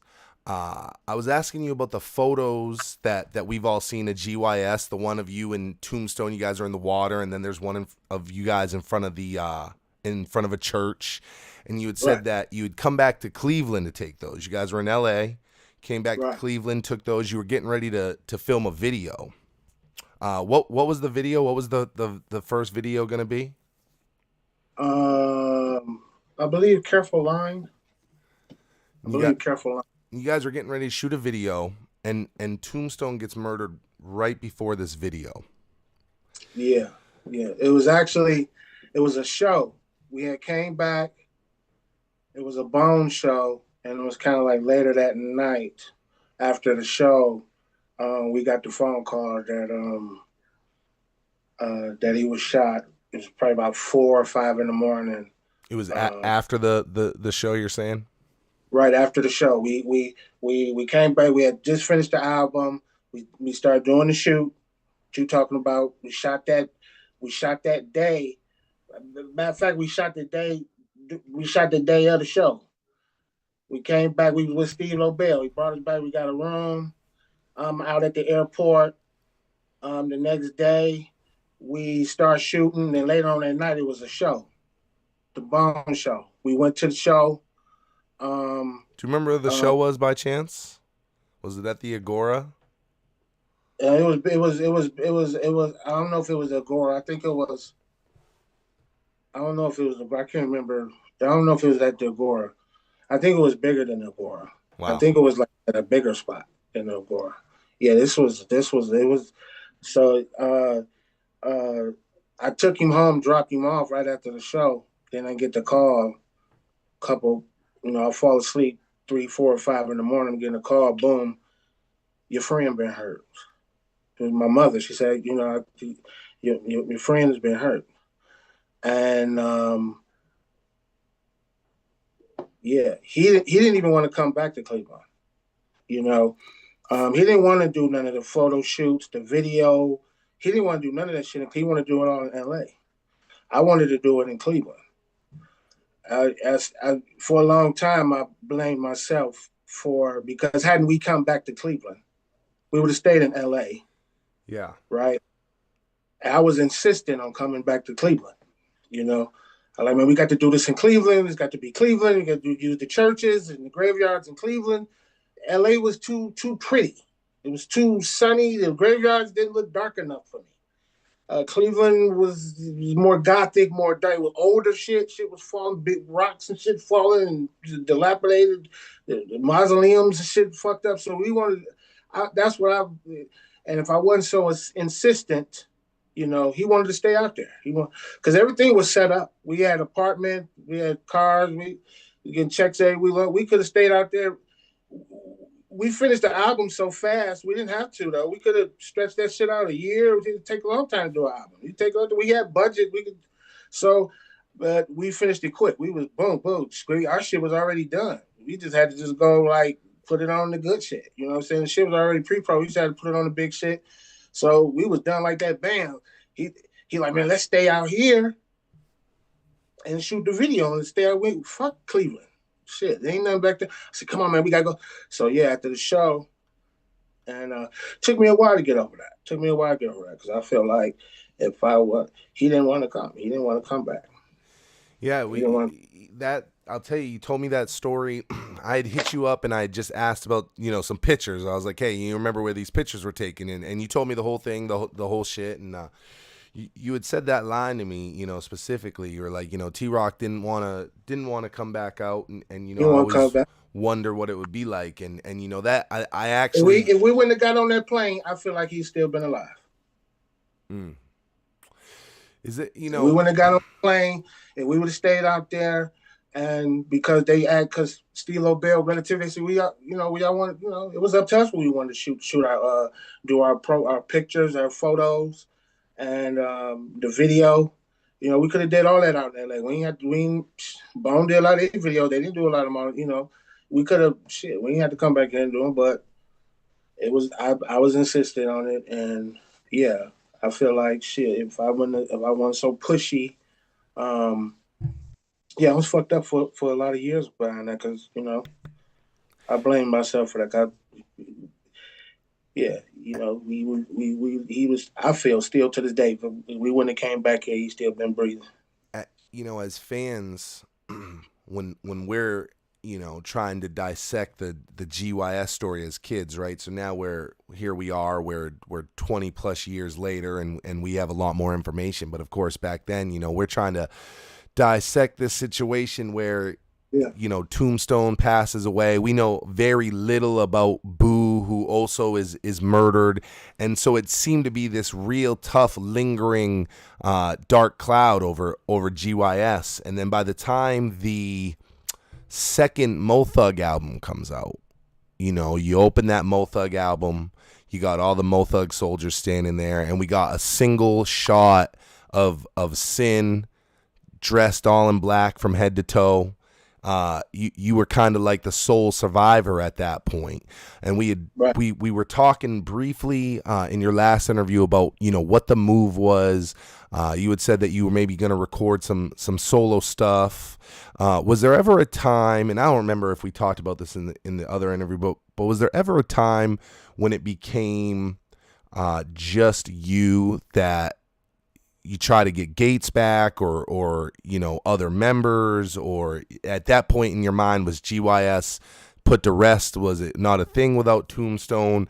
When you were at that place, when we're talking just Sin standing in that, you know, black trench coat, where's your mind at with the GYS brand? Yeah, when he passed, that was it for GYS for me. He was GYS.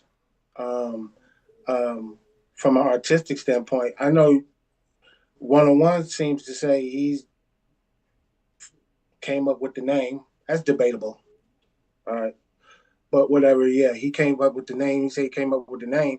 But as far as the creative value of GYS, um, um, the beats, everything, all that is Tombstone.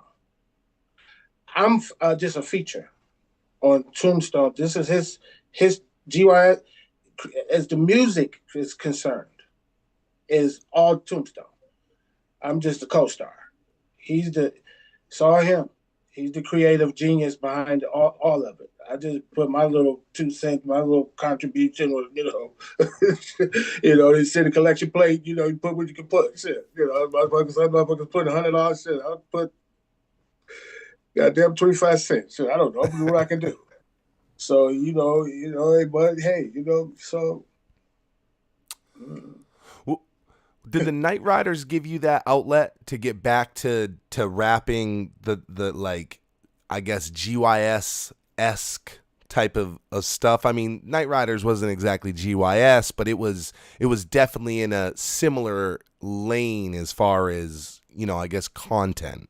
Or did that feel like, Yeah. like how'd you feel about being in that group in comparison? To be honest with you, I didn't like the makeup and the costumes and shit because it wasn't me. It wasn't. That's not. Nobody know who is that. They're not. You can't. You don't know it's me. I got a wig on. I got makeup. I'm looking like Kiss, and fucking. And you don't even know my voice. We using this auto tune shit or whatever. I don't know if it's whatever. The shit sounded like. I didn't like it, but I'm like whatever. Do you think it would have been better if it was just the Night Riders and the content, but we knew it was, you know, Sin and Mohart and Crazy Bone and Larice? Like, do you think that would have made the Night Riders a better situation? Same type of content, but we knew who it was? I think people knew who it was. It took a while. You know, It took a while as fans. Real true fans knew who it was. Because you know, you look at them videos of that stuff now, still today, still on the internet. You can go look up Night Rider stuff and read some of them comments. Them people, they like, yeah, that's Crazy Bone. That's what's so. So they knew who the hell it was anyway. You know, just the lyrical styles, the flow.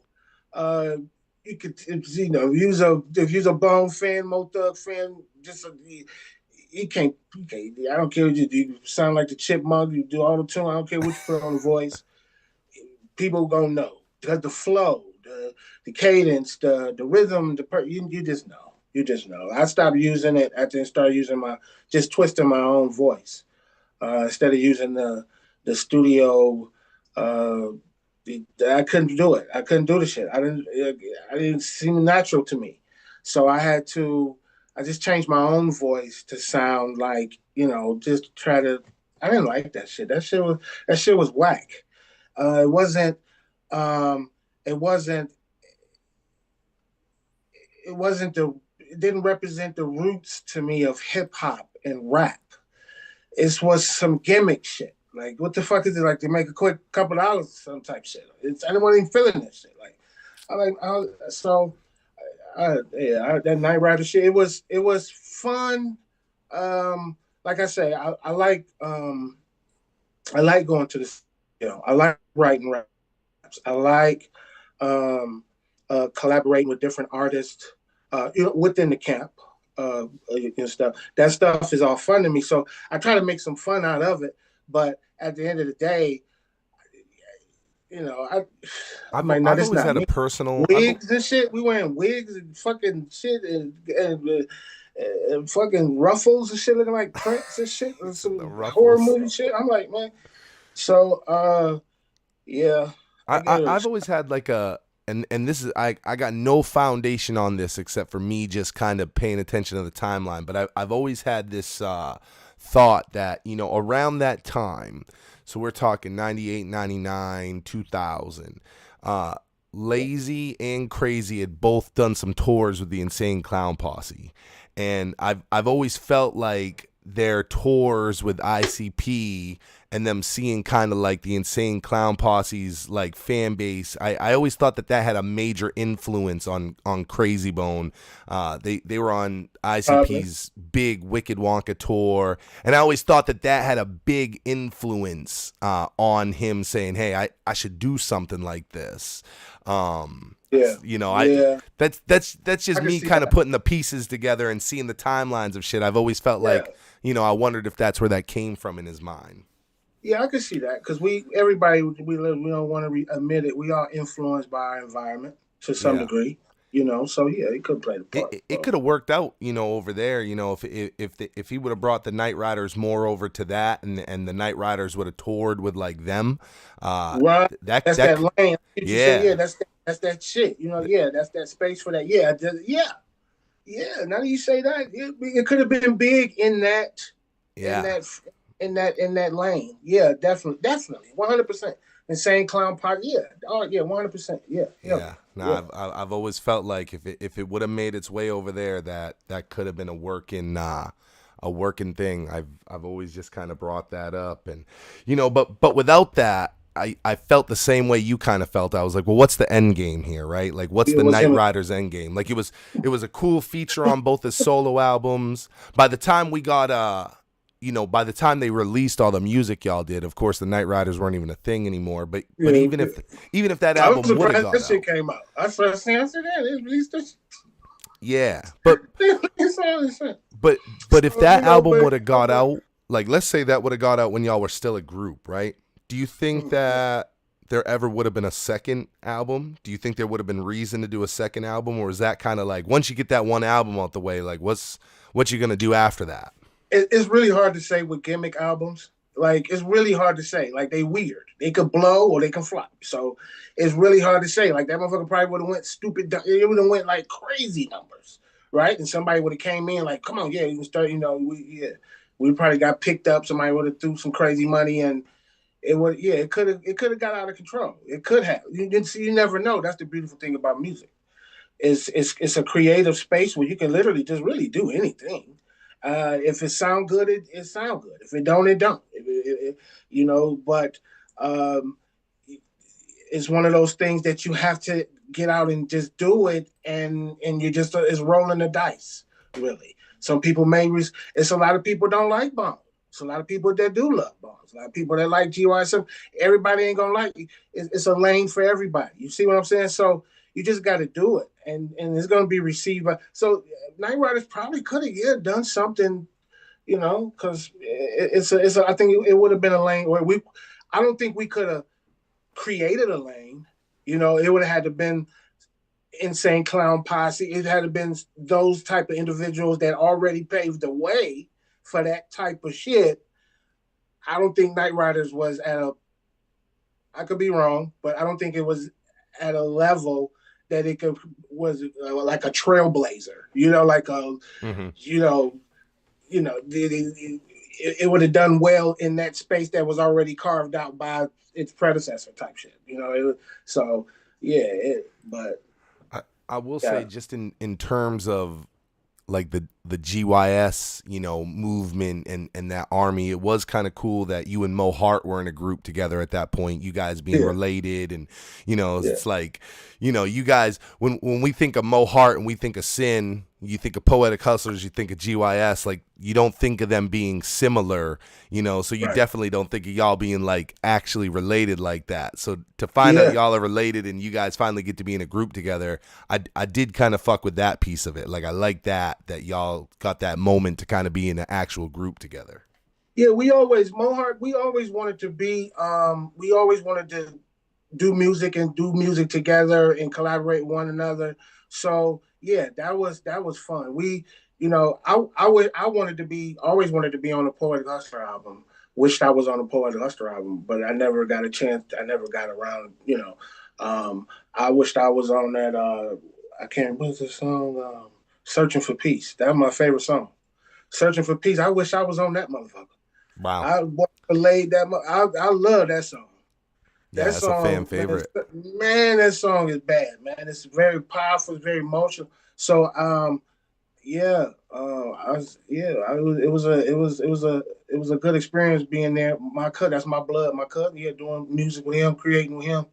Yeah, Yeah. Mo I Hart's was been able on to, a few you know, times, and yeah, I probably bugged Mo Hart as much as I've bugged you, man. He's always been very good to the show, always been a great contributor, and always shown us a lot of love and tried to help where he can. And he also at one point, Mo Hart got into making some new music, and he was making some music with his daughter, and yeah, put out some new records and sent that over, and it was a blessing for us to be able to release that and get that out. yeah, We got some new Sin music as well. And yeah, no doubt. y'all don't know in the background, I harass Sin. Like, let's do a whole fucking record, Sin. Like, I got you. Let's do a whole and so I've been sitting on shit. I've had this. You sent it to me when we started this season, but you actually sent this to me a while ago before that. Yeah. So I've had this joint for a little bit now. And what's the backstory on this? You were telling me like T-Rock's like nephew's involved, and so like what's the whole backstory on this song before we drop it? Because I've been hyping this up for a whole season. We got this unreleased Sin song y'all have never heard. So Yeah. kind of fill everybody in on this. Yeah, this is nephew, Rabu. And another one of his other nephew. I forget his name. I forget it. I did a lot of drugs in my life. I don't remember good, but it's his nephews. They sent me the track, and it was around the time I was just messing around. Like I said, I just do a lot of stuff just for fun, just to see, where I'm at, if I still got it, shit. So I go in the studio and do a little stuff, messing around. So he gave me an opportunity to go in there. He's like, man, yeah, you can come here. You ain't got to pay nothing. You can come in and mess around. So we got together, and he sent me that track, man, and it just, I just felt it. It just took me. That track. It was very.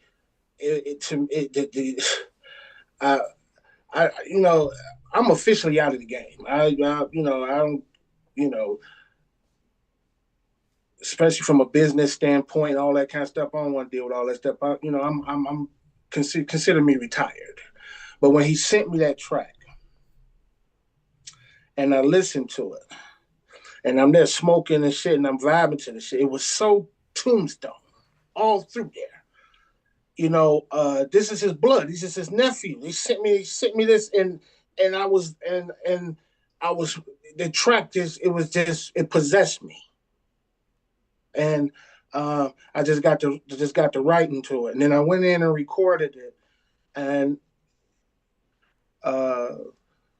just playing around really, and I just thought I really I don't really release nothing to the public or let anybody hear nothing unless I like it myself, and it was just something I really liked it, and to be able to collaborate with his nephews, his family, his blood, like that. And I thought I would just do something different for the show, because I like everything you got going on. All this shit is some live ass shit, And I really like what you got going on here. So this, just something that I wanted to contribute to the channel, to the people, to the supporters and everything. And also just show people, what I'm saying? Yeah, I'm 50 years old, but I still got it. You know what I'm saying? Still got that. Hell yeah. Yeah, man. Nah, and y'all don't know. I stay just telling Sin, like let's do something, Sin. We'll put the whole thing out. Like, I got you. Let's do all this. And he's like, look, man. He's like, I got this song. I got this song. I'm gonna give y'all. All right. So I've been sitting on this for a while now. I think, I mean, I've probably had this. You probably sent me the first version of this. Well over a year. I think before I went on hiatus, like I had this. Yeah. So I've had this for a little bit, and it's like John is always like, yo, we can't be sitting on stuff like this. But I knew that there would be a perfect time, and the perfect time wasn't to just put it out when we had it. The perfect time was to make sure we had Sin on here. Yo, you guys in the chat, man, I see y'all going crazy. If you guys want to hear this brand new Sin shit that you've never heard before, I want to see y'all light this chat up with that Mo Thug fist one time. Let me see y'all really get crazy for this, because you ain't got no Sin, no GYS. This is the closest you're going to get is Beyond the Harmony. Sin, let's listen to it, and then we'll talk about it a little bit. Yeah.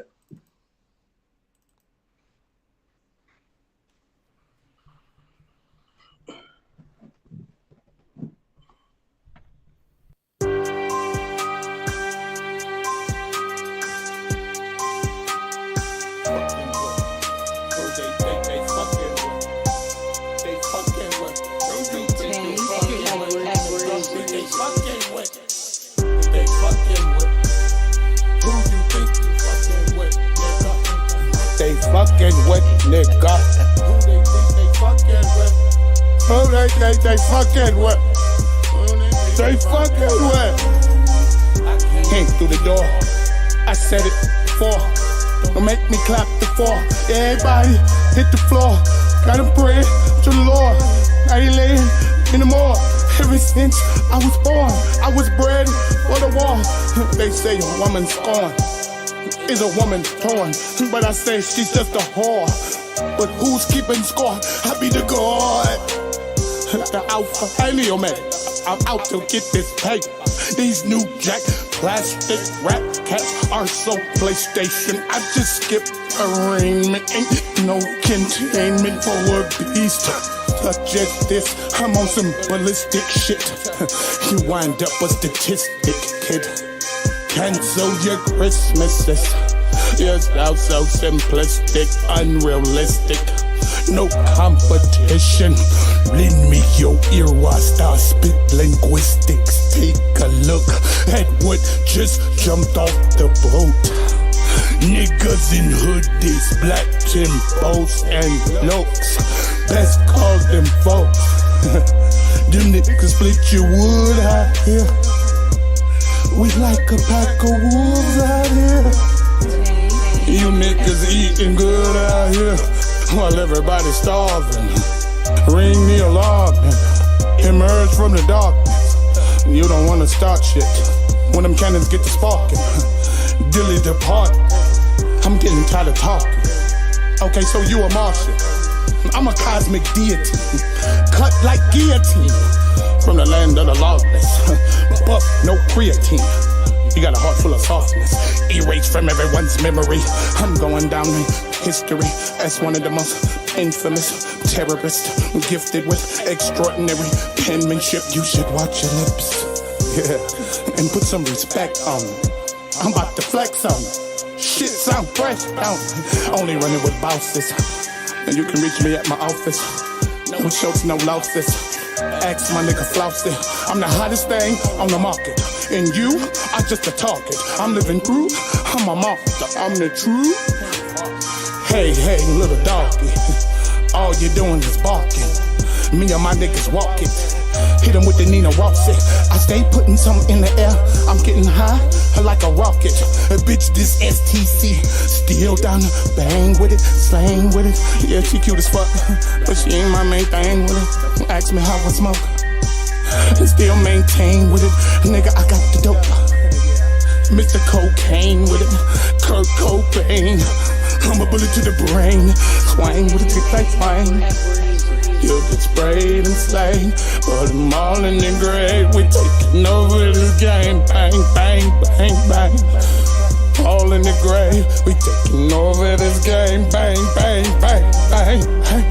Yeah. bang.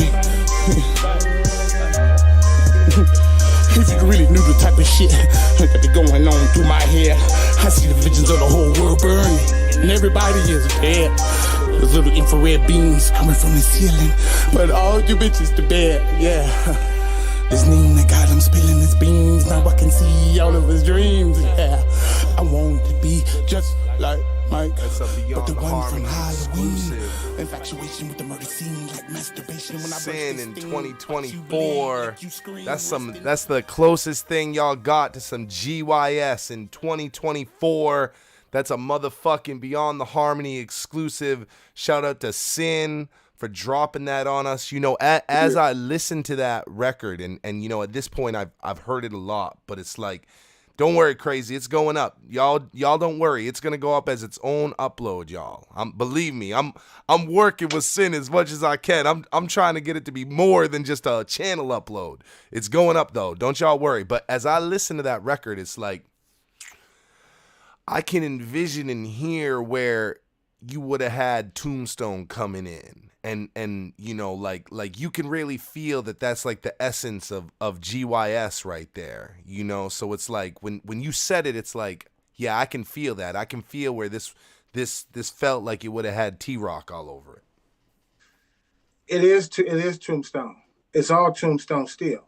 Here in the spiritual, here, we just channel the spirit world anyway. So that beat, those lyrics, that's him. That's all him. That's his style. That's his style. His cadence. He had that slow gangster, like, you know, Bone was fast. Bone was like, bop, bop, bop, bop. They was like Lamborghinis and Corvettes. Tombstone, Graveyard Shift, GYS, we was like the fucking slow Cadillac, you know, hearse. Fucking Cadillac hearse. Yeah. Slow gangster slide and shit. Certain shit you got to ride slow. You know, they was the fad. Yeah, that's shit. That's their lane. We wanted to slow it down and we wanted to, you know, punctuate our words, our lyrics, we wanted to project a certain energy to the listener. And in the essence of pure battle rap, you know, that's what rap really started from, battle rapping. So I'm definitely talking to like individuals in all my music and all my lyrics when I write. I'm talking to somebody. Now is that the only is that the only thing that you got recorded that's kind of sitting in the can, or is there anything else that you kind of got that's kind of sat back? I got a few songs, you know, that I've done. Like I said, I was trying to build a library. At one point in time, I was gonna release an album, but then I don't know. I got kind of discouraged, you know, with this whole streaming, and you got to get so many streams, and you got to get, you know, and they only paying you this money, and they taking most of the money.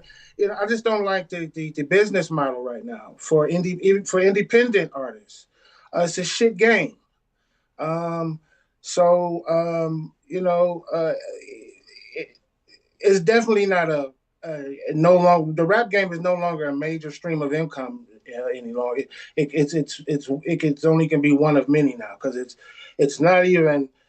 You have the only people that's really successful in streaming is the ones that's been out already. That's been out for already 20 years before the streaming shit. So when they hit the streaming, everybody is going to listen to their shit. They type their shit in, and they stream.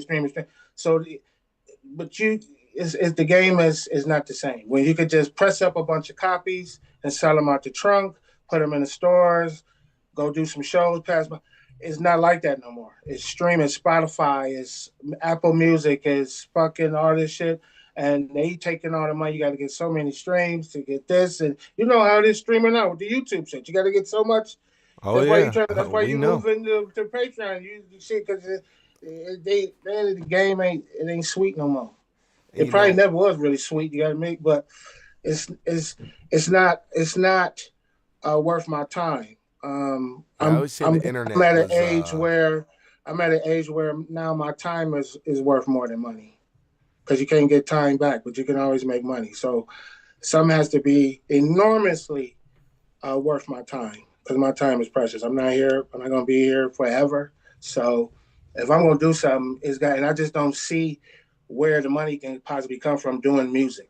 So, I do stuff to have fun. I might just release some shit, just, surprise you. One song type shit like this is just something, What if we get that nobody Archie would beat? ever would have heard. Nobody probably. Sometimes I send music to my friends and I say, listen to this.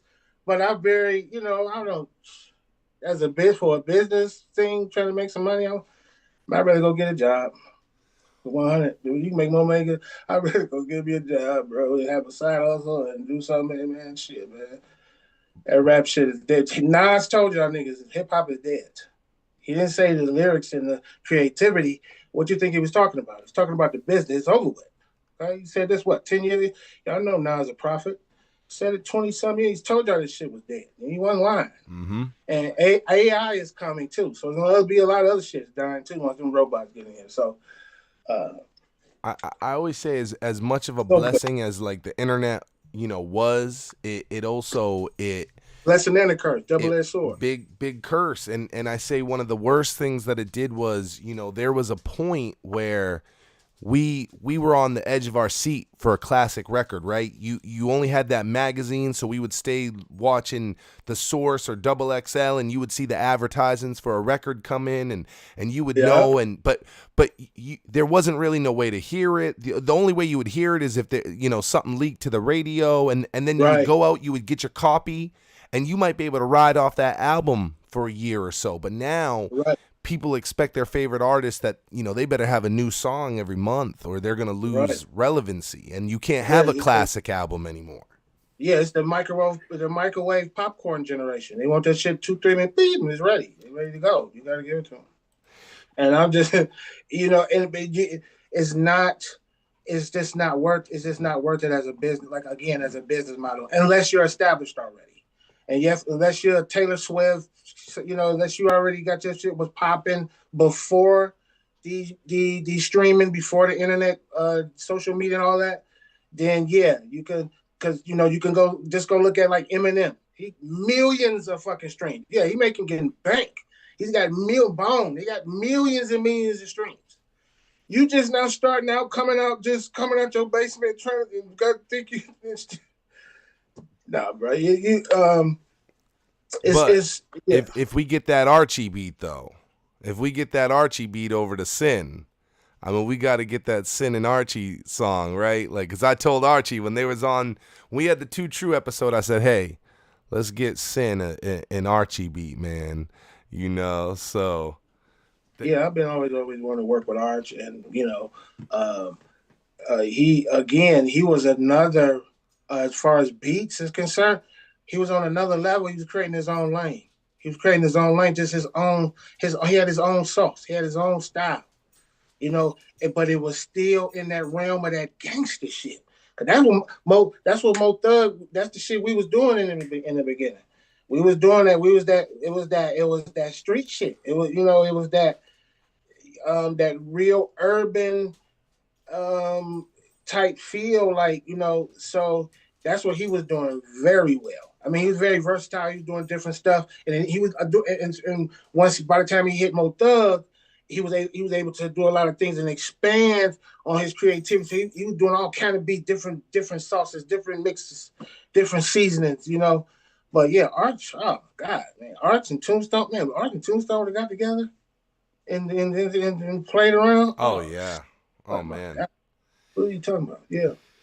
Yeah, when we talk about the now, right, 2024, and it's like, like you said, like if you're doing music at this point, you're doing it as a, as more of a passion, fun, something for the fans. Yeah. But Tombstone's family, his nephews, still very, it's amazing. There's a couple of them that I follow on Beyond the Harmony. I'm like, these motherfuckers look just like Tombstone. It's great. It's great. They look just like him. They're clones. Yeah. And they rap, and it's incredible to see that that his impact is still there, because you know when Still there. He's still alive. He's still alive. He's still here, man. He's here in the flesh and in the spirit through his children. We immortalized through our children, through the blood. So he's here in his inspiration, inspiration, and he's also here in the blood. He's got, like you say, look just like Gates, look just like him. You seen Gates? Gates look just like him. Yeah, man. So, yeah, man, that shit is crazy. I think I sent you that picture. It's from a newspaper article, and Gates had kind of just joined. I don't even think you guys were calling him Gates yet, and Gates and T-Rock both still got Lil Froze, and they're right next to each other, and they almost look like the same guy. I mean, it's uncanny. He's just light skin and T-Rock dark skin, brown skin. Yeah, man. Same, spitting image. Yeah, and you ain't seen Ray. Ray is a taller version of T-Ray. He's a X-Ray. Shout out to X-Ray. He used to rap bad man. Lyrically. Oh my God, sick with it. Yeah, it would be amazing to see. I would love to see.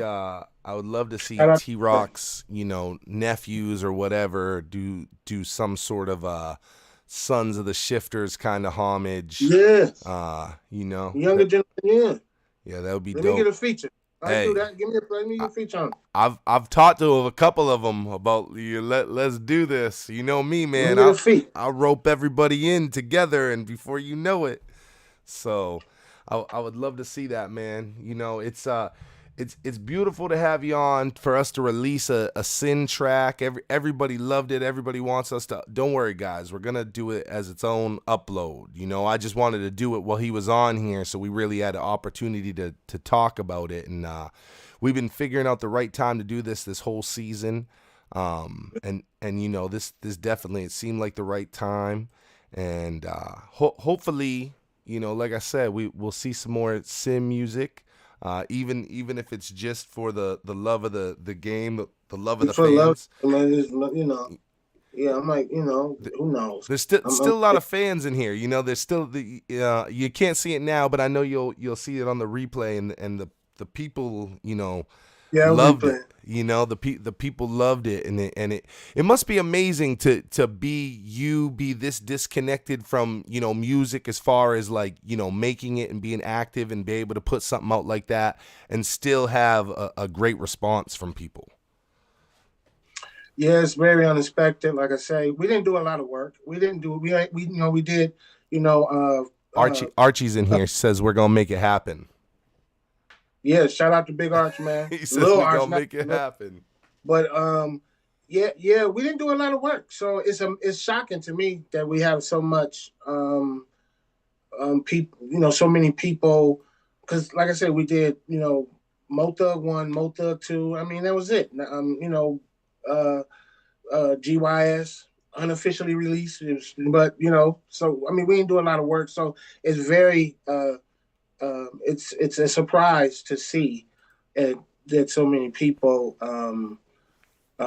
support GYS and love GYS. I mean, it's very. I'm humbled. I feel good about it. But in saying that,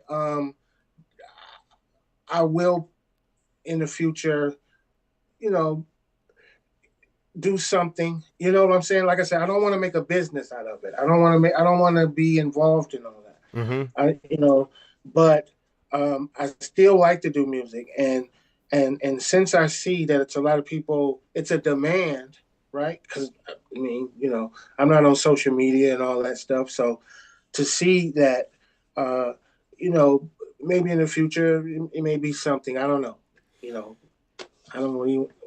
What do you want from me, huh? No. You gotta just see what happens. You don't want to. Right. Like you said, you're not the 5-year plan. You're the right now. You're the right now guy. We'll see what happens.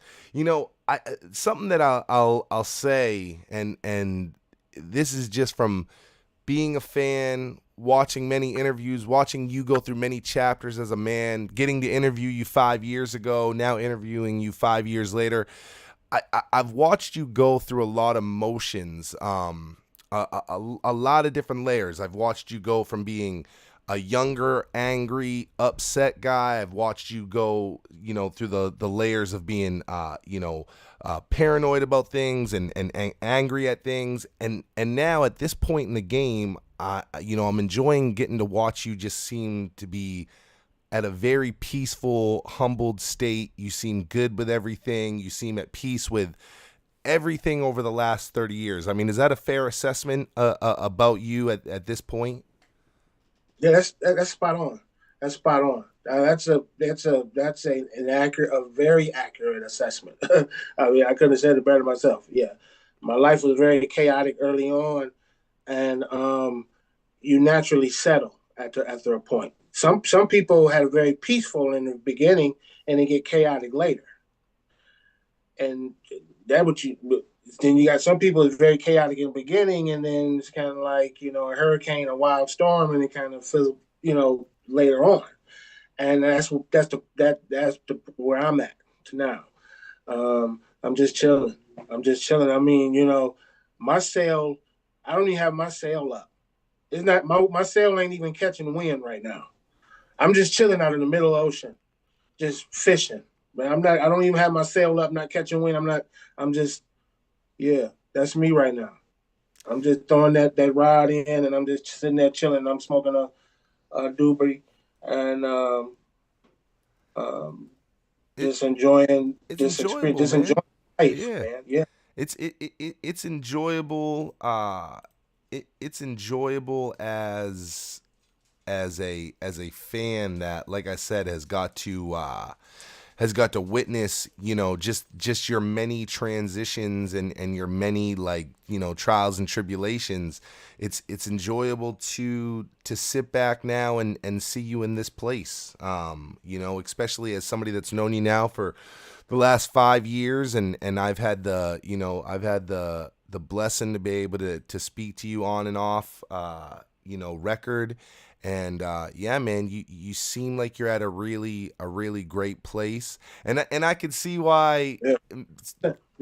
Deciding if you're gonna sprinkle music back into that or not, I can see where that could possibly add chaos to it sounds cliche, but it could really make waves and still waters for you to start making music again.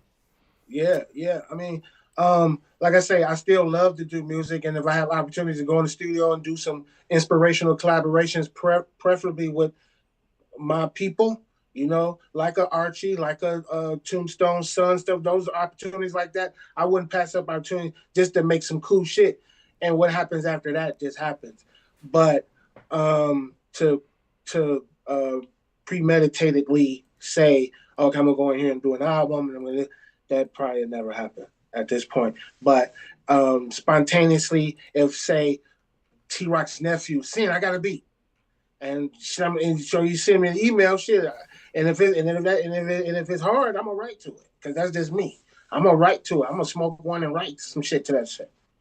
And if it becomes to an opportunity, we go in the studio and do it.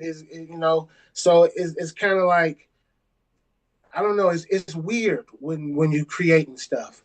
You can't say when you go, yeah, you can consciously sit down and paint a painting, but you can't really plan and consciously sit down and paint a painting that's gonna be great.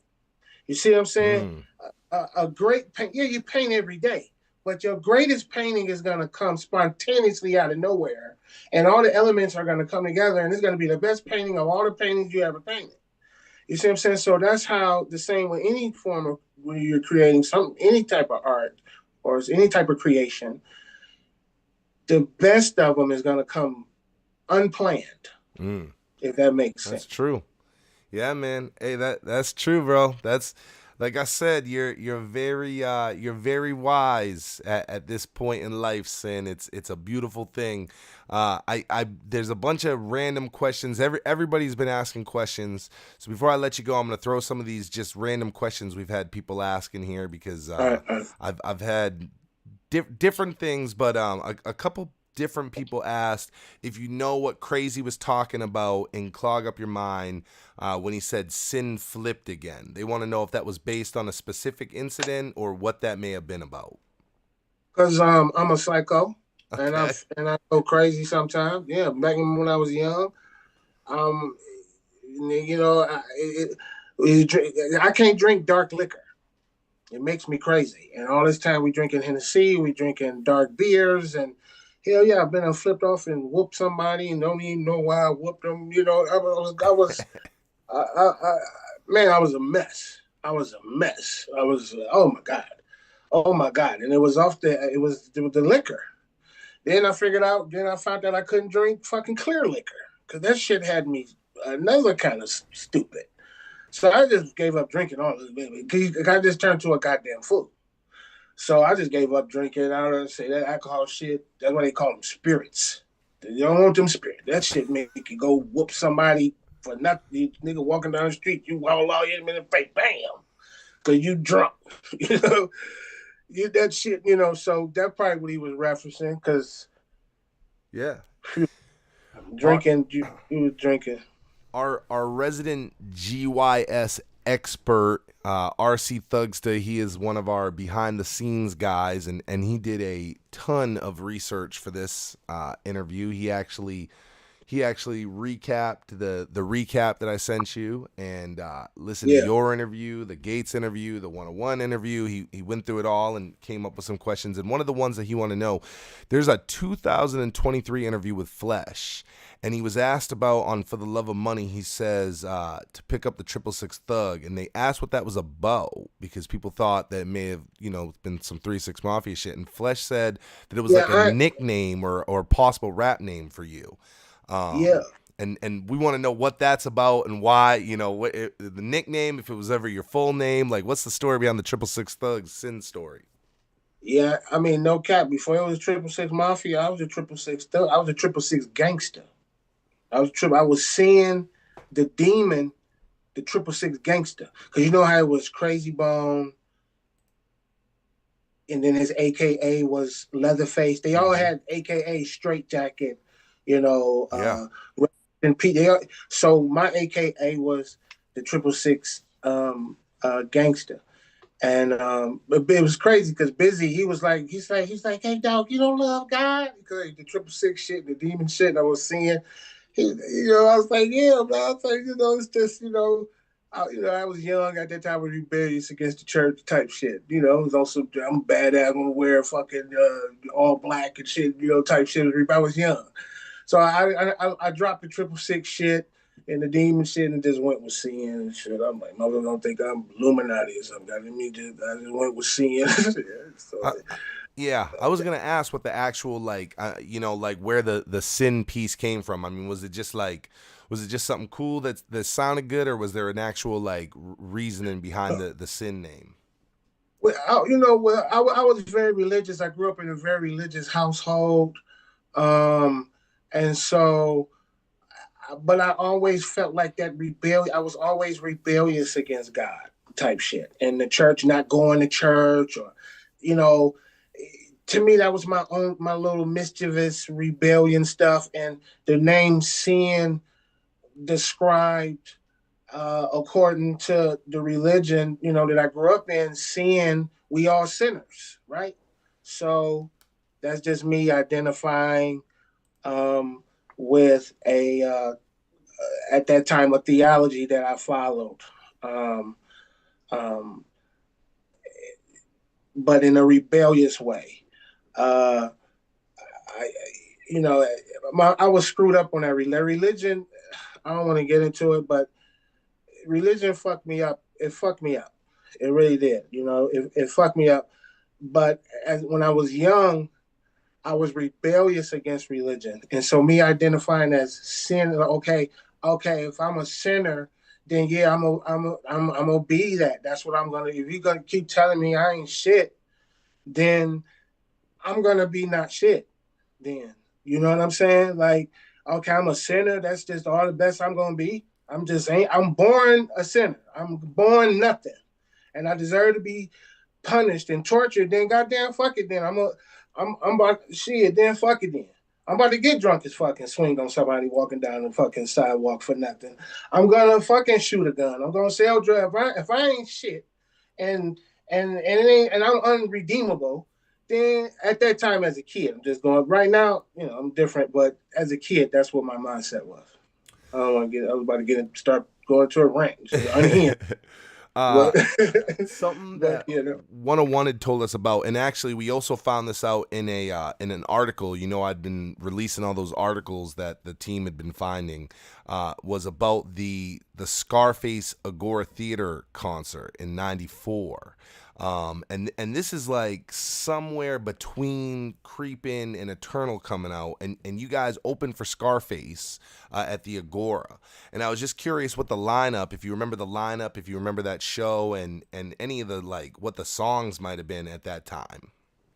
Ooh, you went ancient with that. See, you go. You sent me a lot of photos and a lot of things. I said, where did he find it, boy? Man, Crazy. Bone fans are fucking nuts. They're the type of people that make a whole podcast about it. um, man, that was so long ago. I couldn't tell you any really details, man. Uh, the thing about that lifestyle is things are going and happening so fast, like you don't even have a concept of time. Um, it was such the experience, the whole Mo Thug and Bone experience, this whole um, business, the thing that we was doing every day. It went by, it was like a flash, like, but it felt like a million years, but it went by like that. You see what I'm saying? I would assume in '94, that obviously you and Tombstone, I would assume 101 would have been part of that in '94 because he was part of Eternal. Yeah, '94. That got me. Yeah. Whew. You okay? Let me hold on. So Here's you talking about something the Agora? You talking about the Agora show, right? With Scarface, yep. And Bone wasn't on it. It was you guys opened for Face at the Agora. And it got shut down. And they shut that shit down. They shut that show down. And Scarface was mad about people, like Scarface was saying that the crowd was being unruly, so he performed for about 15 minutes and then cut the set short because I guess the crowd was, the Cleveland fans were wild. Yeah. Okay, that was me, Tombstone and 101. Yeah, because I had because I had an axe. I had a fucking I was on stage with an axe. Yo, that's fucking That's 666 demon right there, shit, man. Yeah. Something we were curious about, you know, and you may say, hey, y'all just missed me, but you know, we watched the Thug Devotion video, we see these different videos, we've seen T-Rock in the background and stuff, but we haven't picked you out. Like, were you in any of the videos? Were you cameoed in any of the videos? Anything like that? No, I was never in none of the videos. I was being a knucklehead in the streets. A lot of things, a lot of events, a lot of tours. I missed a lot of stuff. I was a part of a lot. That just give you the scope of what these guys was doing. They was doing so much stuff, but a lot of it I missed, you know, because I was in the streets. I was, man, them streets took me under, man. Yeah. You know? Mm-hmm. Yeah, that was my focus. I always wanted to go home. She's like, where you want to go back to Cleveland for? I'm like, shit, man. So I was always drawn to the streets and doing street shit, you know. So that's kind of where my focus, because, you know, it's about keeping it real. And, you know, my boys down there, still down there, you know, it's kind of just, you know, I had homies down there and they was into their thing and I'm with them too. And so it's just, you know, I'm gonna choose the hood every time over everything. Music business, I'm gonna choose my homeboys over. Like I said, I'm about brotherhood, so I'm gonna choose my brothers over anything. So my attention was more. So I missed a lot. I missed a lot of events. I missed a lot of shows. Because I'm chilling. I'm in the hood chilling. You know. It wasn't my scene. I wasn't performing. If I wasn't playing, I felt like shit. It wasn't what the hell I'm, you know, with the hype man. I ain't no damn hype man. So if I wasn't gonna be on the mic, yeah, it wasn't no sense to me, you know. And I wasn't, but as far as videos and stuff, I actually regret missing a lot of those videos, especially a lot of the Poetic Hustler stuff and Two True videos and stuff. I wish I could in some of those, and even maybe some of the Bone stuff. But videos. I missed a lot of videos, regrettably on that. As far as something I've been asking a lot of people about, and I think that it probably has a little more foundation for GYS, but the store economy square deal. I've been asking everybody just about, economy square deal and just like, their thoughts on it. And I'll let you say that. And if you don't hit on the piece that I'm gonna bring up, then I'll ask you about that after. But I've been asking everybody just about economies because, it's deep into the bone culture. Everybody went to the economies to get their beer. No matter what, they had the coldest beer. That's where everybody come to get their beer. You could be 10, 15 miles, 20 miles away. They driving down there to get that beer out because it's the coldest. They had the coldest. I don't know what he was doing to make it so cold. But yeah, he had the coldest beer in town. That was his motto. That's what economy was known for. Yeah, 100%. I've been told that there was a large field next to Economy Square Deal, and that may be what was referred to as the killing fields from the GYS songs.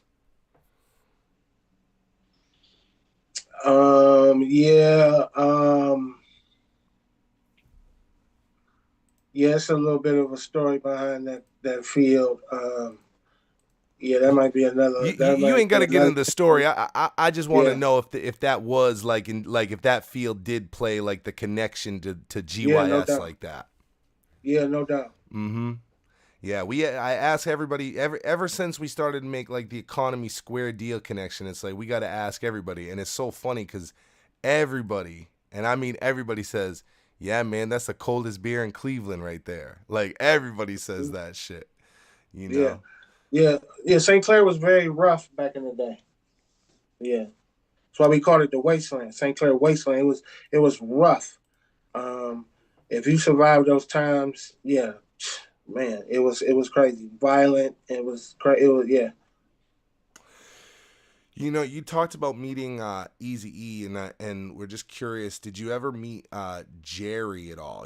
Jerry had connections to Cleveland. His family owned a building out there, and we're just curious if you ever had any interaction with Jerry at all. No, I never met Jerry, which is weird. Because I was always out there with at the office with him. When we was in LA, we was at the office a lot. So, I mean, I don't know. I guess he was moving around somebody. I only met Eazy-E just that one time, in the bathroom shit, and we talked about that, last interview, everybody know. But, he, I guess he was, busy and doing things, moving. Everybody was moving so fast at that time, It's amazing he had those Cleveland, Actually, I think he was on his way out. I think Jay might have been on his way out, bro. Yeah. Yeah, when Bone just like got big and started making so much, Eazy-E got so much and started making so much money, he was able to get that boy that Jay might have been gone by the time we got there. Yeah, well, he had those Cleveland, connections. Like it's crazy when you think of Cleveland, right? You think of this place, Cleveland, and in the 90s, I don't think anybody would have thought of it as like this musical hotspot. But then there you go, you got Jerry had connections there. Eazy was gonna set up, a ruthless Cleveland, like not just Mo Thug, like Eazy like had in his mind to do ruthless in Cleveland. Mo Thug was on his way to be on his way to be the next Motown. Yeah. If things would have kept going the way it was going, because when Relativity was in the picture, shit was beautiful. Shit was beautiful. We had budgets. We was doing albums. Shit was to the ceiling. You know what I'm saying? So, and we was on our way. Just I don't know. Life is weird, man.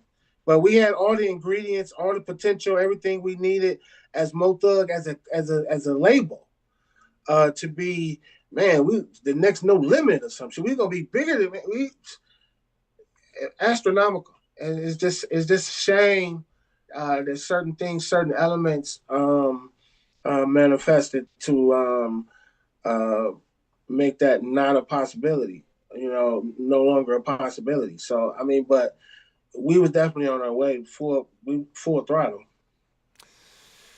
Yeah, man, it's been an incredible story. It's amazing. Here you are, this many years later, you're still able to talk about it, and people still want to hear you talk about it. I think the next chapter for Sin and Beyond the Harmony is we should get you on. We should do what we did with Still Waters. We should do what we just did with Arch and Jazz, and we should listen to Still Waters together, and we should go over those tracks, because I think that will really give the fans that perspective that they've been missing. And I know that a personal goal of yours has always been to kind of let the Tombstone story breathe, and I think that'll give us an opportunity to do that in a different way, where we really be able to get some insight there. Yeah, definitely. Hey, if you guys want to see that Still Waters listening party, let's light that chat up one time with that Mo Thug fist. Let us know you want to hear that Still Waters listening party with Sin. We had a great. I knew this was going to be a great interview. I said to the guys at the beginning, you know, I go, this is the first time I've interviewed a second time where there wasn't an extra motive, and what I mean is, I had Mo Hart on twice. I had Soulja Boy on twice. So when I had them both on, I let the fans call in and talk to them. I had Arch and Jazz come back on, but we did a listening party. But this was the first time I had somebody on that I was just like, well, we already covered everything, so now we're just gonna talk about it to talk about it.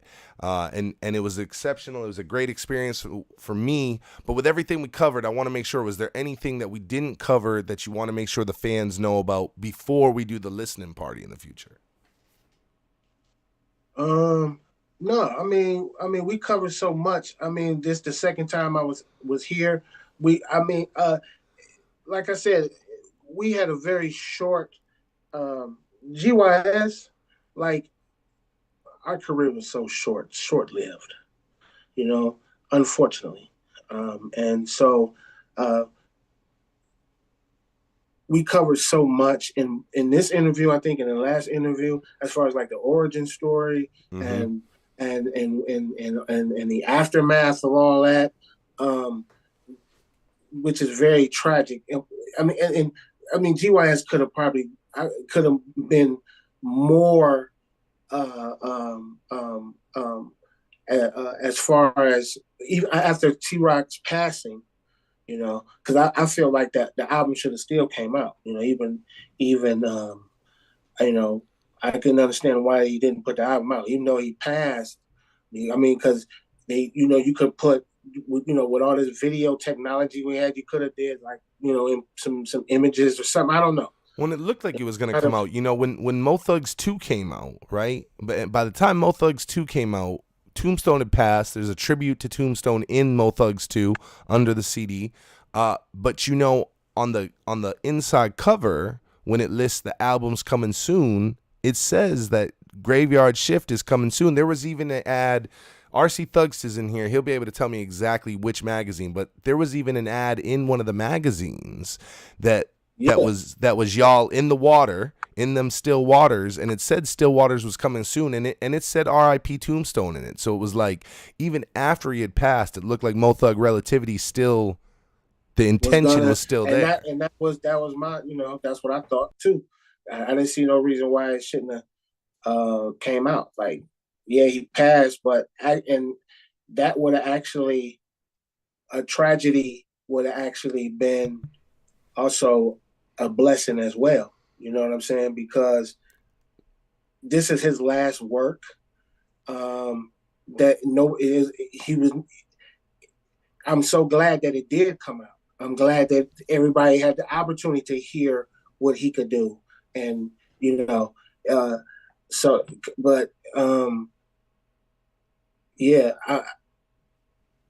if I could go back and, like I said, if we never would have came back here, it would have been so much music. it would have been so much things we would have done. I would have had probably we would have libraries and libraries because that's what we did. We stayed in the studio all the time, just music, music, music, music, music. It would have been we would have had so much stuff, so much work that we can just we don't even have to rap no more. We just got just catalog, just go because that was his work ethic. He was just like, man, that shit was, it was crazy. It's still music after we got music. We don't know where it's at. Well, this is what I'll say to you, and this is what you want to remember, and this is what Bone is about to experience, and you won't be far off from this. Is that somewhere, whoever owns the Relativity catalog now, owns this GYS catalog, and when you start to get at that 30-year marker, you are the sole survivor of those masters. Masters, right? And so it would behoove you, sir, to at least start to learn that process of what it would take, released or not, for you to acquire the masters that you'll be due at 30 years. Yeah, so, that'd be lovely. That'd be lovely to get the masters. You know, that's what everybody's doing anyway now. So that's just something that I'm gonna put in the back of your mind, is that you will be coming up on that time, and it's worth you knowing what it will take, because you, sir, will own those or have the right to own those at the 30-year marker. Without a doubt. Yes, sir.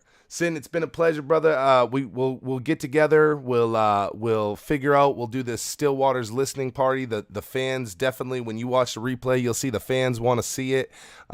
Excellent interview. I thank you for coming on, taking more of your time, coming on to spend talking Bone with me. You've always given a lot to the show, and as always, anything we can do for you. It's been a pleasure. It's been a pleasure. Thanks for everybody, all the supporters, everything, man. Thanks for the opportunity to come up here and yeah, bro. Get my side of the story. Yeah. Yes, sir. One more time, y'all fill that chat up with that Mo Thug Fist one time for Sin. Show Sin some love. We're gonna get him back on real soon. We'll do that Stillwater's listening party. Sin, you have a great rest of your night, man. I'll be in touch with you real soon, bro. All right, see you later, man. Have a good night. There it is. One time, our boy Sin. We did another interview with legendary. I love it so much. Made it happen, y'all. Do I drop the secret sauce on them about tonight? Which one? Because there's so many sauces out there nowadays. I can't keep up. They ain't ready. The game ain't ready. The most secret sauce is. Oh, that's. I every interview, y'all, I ultra prepare. I write 40 to 60 questions every single interview that we do. And I didn't write a single motherfucking question for this. RC Thugster wrote a bunch of questions. Thank God for RC Thugster. He did the homework for me, baby. He recapped the interviews. Some of the questions y'all heard me ask at the end were RC Thugster's. But all the interaction you heard between me and Sin was completely organic. It was just based on me and him running off of each other. That is my guy. He is there's a handful of people that I've worked with on this show that I'm really like, I connect with this person. I got a great relationship with them. Sin is one of them. 101 is one of them. Cairo Wolf is one of them. Mo Hart is one of them. Archie Blaine is one of them. And yeah, man, everything that y'all just heard between Sin and myself, completely just organic, just him and I just talking the talk, bro. And you asked the guys. I was worried coming into this. I was worried. I didn't know, but there was something coming in. Probably an hour before the show. I was like, I'm gonna kill this, y'all. Oh, it was phenomenal. Both you and Sin gave us so much information tonight, and the flow. This felt like rehearsed and planned. It was so good. So it's amazing that this was just off the cuff. I enjoyed that so much because, number one, right, we got to see Sin on this one, something different, right? We didn't get to see him in the last one. It was so great to see him, and this is like the little fanboy in me, but I'm like, yo, Sin still looks cool, man. He still looks like fucking Sin, bro. Sin still looks like a cool motherfucker. So like, but but more than that, I meant when I said like it's really enjoyable for me as a fan, as the media, as somebody that knew him as a kid that now knows him on a personal level as an adult. It's very enjoyable to see him at such a good, peaceful place in his life, knowing all the different chapters he's gone through. And he's had some very turbulent times. He's had some very controversial times. You heard him say he missed out on videos and shows because he was out doing street shit. Is beautiful to see him at such a peaceful place. He's chosen peace. You can tell it's strategic. I think more than once he said he chose time over money, and you can't get time back. And so you can tell he's lived a life, and he's seen what happens when you don't value your time, and regret, and the power of regret. And it was a beautiful thing. Huge shout out Joe Cal dropping $170. He dropped $100 earlier. Huge super chat, man. Hitting the $400 goal tonight. We can't, Joe Cal, man. What do you want? You tell us what you want from us, bro. Whatever you want. You kind of like the silent investor at this point, man. That's a real one right there. We appreciate you very much. I see somebody asking about the percentage that motherfucking YouTube gets. Yeah, and they hit us for 30%. 30% of your memberships, 30% of your super chats. So if you want to make sure, number one, that's why we're making the move to Patreon. So the only membership that'll be left here will be the $3 one that gives you all the emojis, because those are fun. We still want you to have those. All our other memberships are going to move over to Patreon, because we're going to be able to keep 95% of your support and your contributions, and that's what we want instead of 70%. We get 100% if you hit our Cash App. Our Cash App is Beyond the Harmony 1999, so you can always Cash App us if you want us to get 100% of that. And the Cash Apps and the Super Chats and the memberships are what allow us to do things like the big-ass fucking giveaways that we do. We're doing a giveaway tonight. If you don't know about the giveaway, it's real easy. All you got to do is be a member of the Skull and Crossroads Society. Any level is eligible to win, from the $3 tier all the way up to the $99 tier. You can join that right on your screen right now by hitting the Join tab or hitting Membership. If you can't find that, you can head over to BeyondTheHarmony.com, click on Skull and Crossroads, and you can join there. You're eligible to win. It's 10:30. I say we pick it at 10:45. So if you're not a member, you can be a member in the next 15 minutes and be eligible to win. Tonight, we're going to give away a copy of the VinylMePlease.com re-release of E1999 Eternal. I did an entire video on it. That video played a piece in us even making this return. If you weren't here at the beginning, we talked about just how amazing that re-release really is, from the artwork to the sound to all of it. So if you want to win a copy of that, you can join the $3 tier. You know what? More people that are $3 members have won shit on here than any other level. Kyle Rickett, he's a fucking apprentice level, $3, won a $130 Beatbox LLC. You know what? I think even Donald Crenshaw, who won last week, he's a $3 member. I think all these motherfuckers that are winning, they the $3 members, man. So you can head over, you can join the Skull and Crossroads Society right now. We gonna pick that at 10:45. Yeah, man, $3 at a chance to win. I think you said 40, but I thought I paid 60 for mine. Maybe shipping. I don't know. But they might have dropped it. It definitely, it was crazy expensive at first, that fucking record. Yeah, and it's beautiful. I know some people are like, "Oh, I don't have a record player. I don't have a turntable." It's the physical is just a work of art. Mm-hmm. Yeah, I don't be playing records like that, but there's certain records that I own. I own the record day release of Creeping on a Come Up. Yeah. I definitely I went and got this one. Like this is one it's worth buying for the artwork alone. Like if you're a eternal nerd about the artwork, like you do not want to not own this. They re-release the artwork in ways that we've never seen it before. If you don't know what I'm talking about, we got a video on the channel that you can watch and it'll show you. But it's a beautiful piece to own for your collection, and you can own it. Join Skull and Crossroads Society. Shout out to all the S&C members that I see in the building tonight. We probably got to get that Patreon link added to the link tree beyondtheharmony.com. Yeah, we're gonna set that. This is the final episode, y'all. Okay, this is it. I don't know if y'all realize this is your season 5 grand motherfucking finale. So this will officially bring us to the end of season 5, the eternal season, and then we're gonna set the Patreon up. And once it's completely set up, and I can say, okay, you can migrate. Then we're going to end the memberships over here. I'm going to keep the $3 one, though.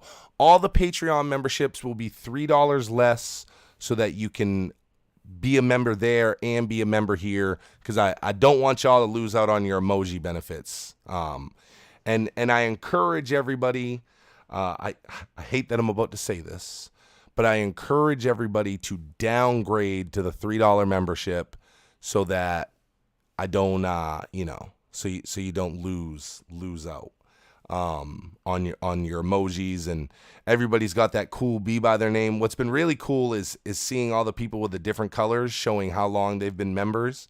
I see like Lippy Talks, he's got like the dark purple one. Joe Cal's got like a dark blue one. The brand new members got a light blue one, and those keep changing as you go, which is pretty cool.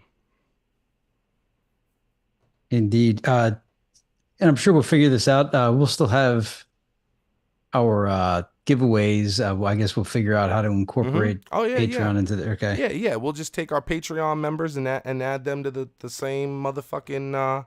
We'll add everybody to the same list. It won't make it as like right now. It's so easy the way I can do it. Right. I'm headed over there right now. It just lets me download all the members. Bada boom, bada bing. I toss them all into the thing. Hey, you got a fucking winner. I'll probably have to do a little extra, but it's okay. It's worth it. So, y'all are worth it. So you made it sound like, this is the end, friend, and John wants you to know going, that right? this is not the end. He is your lazy bone. He is your busy bone. He is gonna make sure no matter what, shit gets put out. For sure, man. And as we keep saying, we're building a beautiful team on the side there. So we're gonna keep it running. Keep it running. This feels like more like the end between season 3 and 4 to me, almost. Like it just, at the end of season 4, that really felt like the end. We were like, this shit is over. We're done. Whereas between the other seasons, it just felt like, hey man, the season ends. You gotta wait. They gotta, But we're this one we're gonna keep it moving. There's too much content in the chamber. If y'all saw the interview list, if y'all saw the interview list, I got. It's starting to happen. What we've always said, what John always said, like now they're coming to us, right? I spent many seasons having to build the catalog up of people that we want on, but now they're coming to us, and the list of people that want to be interviewed here is extraordinary. So just off the people that want to come on the show alone, and then side shit like I got this side episode that's going to be exclusive. The chat will be exclusive for S&C members. Was that the bonus round? The infamous. That is. I'm just saying bonus round. I'm keeping the lingo. Yo, yeah. The game ain't ready. The game ain't ready for that one. This fucking guy, John, man, he couldn't keep a fucking surprise.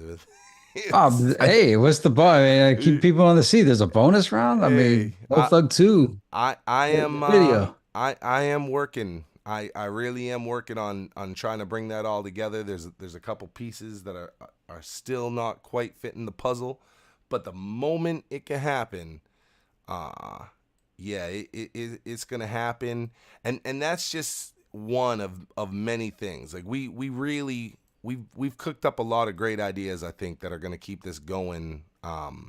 Even though, you know, again, right? I got Welcome to the West Side now. That's just me being bored. You know, I there was a point where I was like, yo, I want to just go on and talk to our members, and I didn't really have a way for us to necessarily do that. It's like now I got that.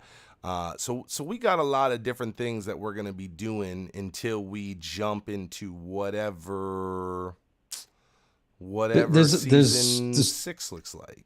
Yeah, and I guess season 5, if season 5 is like one of these Bone albums, there's going to be the Fixed Tape 3 special delivery side edition of season 5. It's going to keep going because as this is the Eternal season, we didn't even touch the document that we built before the season began.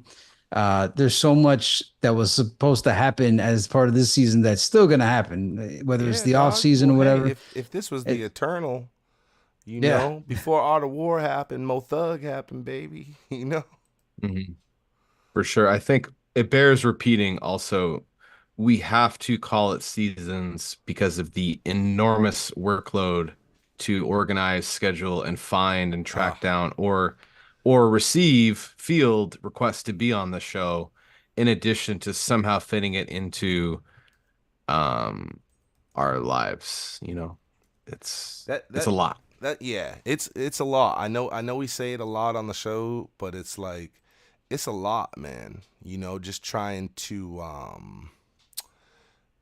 balance the research and our schedules, and yeah, it's a goddamn lot. But hey, we're happy to do it. I'll tell you this, I had a lot of fun on this season, man. I really did. I had a lot of fun on this season. I think we all did. You know, I think we all did. Yeah, this was definitely one of the most fun seasons with the expanded team, expanded Matt, expanded RC, expanded Jordan Corey. It's kept expanding. And dude, all the super chats throughout the season, that was extremely inspirational, was, man. motivational. The new graphics. Yeah, all the subscribers were, you know, we added more subscribers in the internal season than we could have ever thought about. You know what the fuck I'm saying? Oh, yeah. Still got to get Thug Queen and Trey. Tell them. We tried, man. You know, I hope you saw the mini Thug Queen interview, but we've tried to get them.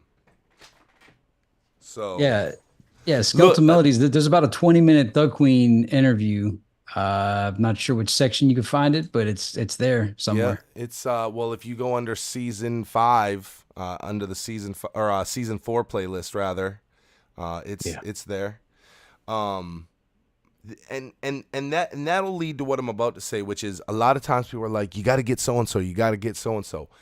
Y'all don't realize your impact on us getting these guests, right? It's one thing when I reach out as a member of media and say, hey, you want to come on and do my fucking show? But when people that are not considered media, when people reach out and say, hey, I want to hear you on this show, it hits different to them. Because it's one thing for the guy that runs a show to want to have you on his show. Like, I'm supposed to want that. But it's a different thing when your fan, when your listener says, I want to hear you on the show. So if y'all really want to hear a Thug Queen, if y'all really want to hear Trey, you know, you gotta let these people know, man. Let them know. Let them know. You got about 3 minutes. If you're not a member of the Skull and Crossroads Society, you got about 3 minutes to join. We're gonna give away a copy of E1999 Eternal from Vinyl Me Please. Skeleton Melodies is a trip. I provided the Thug Queen link, and he's like, okay, well, Trey, where's Trey? Yo, fucking go get him. It almost happened. The Trey almost happened. May still happen at some point. Hey, perfect. You know, perfect timing, baby. Perfect timing. Yeah, it didn't work out when it didn't work out, and it must have been for a reason. Is all I can say. You know. And the 5 year span between this one and Sin's first interview, it does not feel like 5 years. And just in context of what he was saying about at this stage, life, living life is more important than money.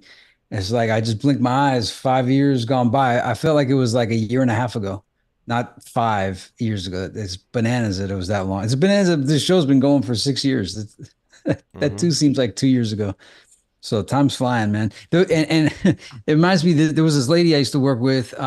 She was pretty deep on her. And this is back in the days when people had screensavers that used, the screensaver that would like go around the whole screen. It said, "Time is the devourer of all things."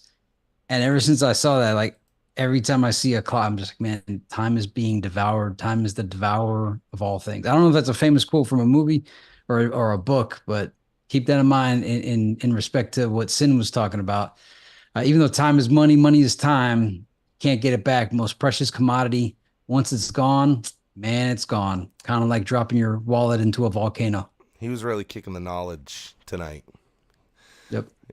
You guys got 1 minute. Let's put it up on the screen. This is what we are about to spin the big wheel for. This is the Vinyl Me Please release of E1999 Eternal. Motherfucking beautiful. And just regarding when we get to the Patreon, some of the exclusives, when we finally get them out the gate, bro, they will be exclusives, and you're gonna want to make sure you get. Like right now, it's like, okay, cool. I don't really need a Eternal record, maybe for some of you. Others are like, yo, I gotta join and get this. Some of the stuff that we're gonna be coming with, $3 to get the yeah. Listen, you could put $3 in right now, win this motherfucker, turn around, put it on eBay, and make money. Like, I mean, I don't promote that, but I'm just saying, like, think with your brain here. But some of the videos, plus, we about to remaster the first 2 seasons. The audio, we always talk about the audio with the AI technology we have now. We're about to remaster the first 2 seasons. So it's like, and those remasters we're going to give exclusively to our members. So those are all going to end up over on our Patreon. A lot's going to happen. That's the other thing that's going to happen during this off season, is it gives the 3 of us just time to focus on how do we make the Skull and Crossroads Society even better. But tonight, the way it gets better is, you can see it once again. I just scrolled through that beautiful artwork. Tonight, you're going to get an opportunity to win this. We got everybody locked in. This is the lineup that we have. You can see all our Skull and Crossroads Society members that are listed here. This is a fucking phenomenal list. Once again, I have removed myself. I also removed you, John. I guess, you know what? RC Thugsta's got this. He's a member of the team. Let's remove RC Thugsta.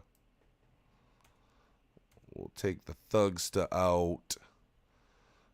And that wheel is beautiful, man. Yeah. I love seeing this. This might be my favorite part of the show. Those are the members that we have. So let's shuffle them up. We'll shuffle up the list. I love seeing everyone's name in the circle like that. Yeah. It feels good. Hey, you know what's crazy is how many names are on that circle now compared to the first time we spun this fucking wheel.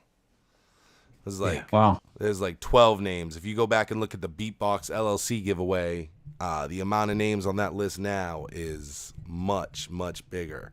And I love the names I'm seeing, man. Justin Mayo's in there, Turok's in there, Joe Tech's in there, Donald Henshaw, motherfucker. You got a t-shirt if you're watching. You've already won. I should take you out. You've already won.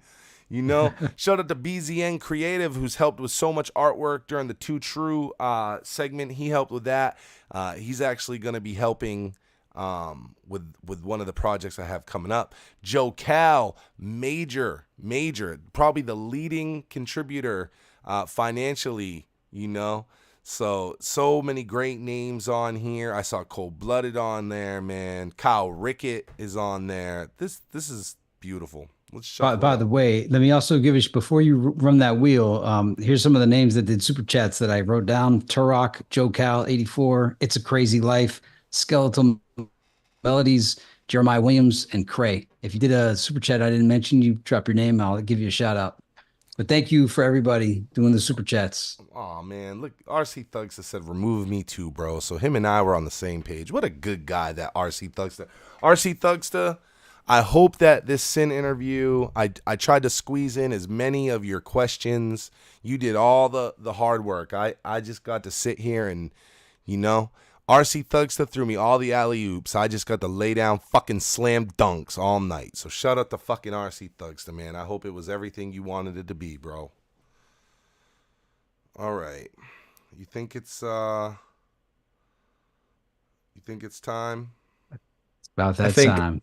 I got one thing I want to just reflect on now that Sin has been off the air Let's for go. what, Let's go. 15 minutes or so, you know, the way that the tone changed when he got to talk about T-Rock and just what he basically said. I'm paraphrasing, but he basically said he was, you know, GYS. And so in his mind, that's when the group ended or broke up or whatever, and just the weight that he was carrying. And it may be the source of his discussion of time is what's important, you know. And maybe that's what calmed him down, you know. But I think it just took a little while to hit me that was such a profound, you know, that's what we're all about around here, right? Is laying down the lore and the history of how it really went down. So for him to be able to lay all that out with clear audio on video, years of cultivating a friendship with him with the channel is just so valuable, you know. You know what's interesting too is two standout things for me. One is going into this, him and I talking, you know, off camera. He was like, hey, you know, it's really important. You and we talked a lot about, you know, my story last time. He's like, I really want to make sure that we're talking, you know, about T-Rock and we're telling T-Rock's story. So that was number one. Number two, you have a very similar thing to what I had, which is when he told me that story, when I sent him the pictures of GYS in Cleveland, and I was like, oh, you know, do you remember this picture? You remember that? Like, I had no idea what I was at. See, this is what I'm saying. You don't know what you're asking any of these people when you're asking. All I asked was a simple, hey, do you remember where you took this picture of y'all in front of the church or this picture of y'all in the water? And the story I got back was, yeah, you know, we were in LA. We came back to Cleveland. We were going to shoot a video. We were doing a show, and we shot the photos. We were going to do a video. Like he said, I think he said it was Careful Line. And then he got killed. And this is all over text. He's telling me this. And Tombstone said, and y'all remember this because I probably messaged our chat immediately. And he said, I've always, you know, I pushed really hard for us to come back to Cleveland, and I've always regretted that. And actually the way he said it was even more than that. And y'all remember that had such a profound impact on me, because I was just asking about this. Hey, do you remember where this picture was taken? And the story behind that picture was, you know, the nuts and bolts of it is, yeah, I pushed for that picture to be taken in Cleveland, and he got killed right after that picture. And if we would have done that in LA, maybe that wouldn't have happened.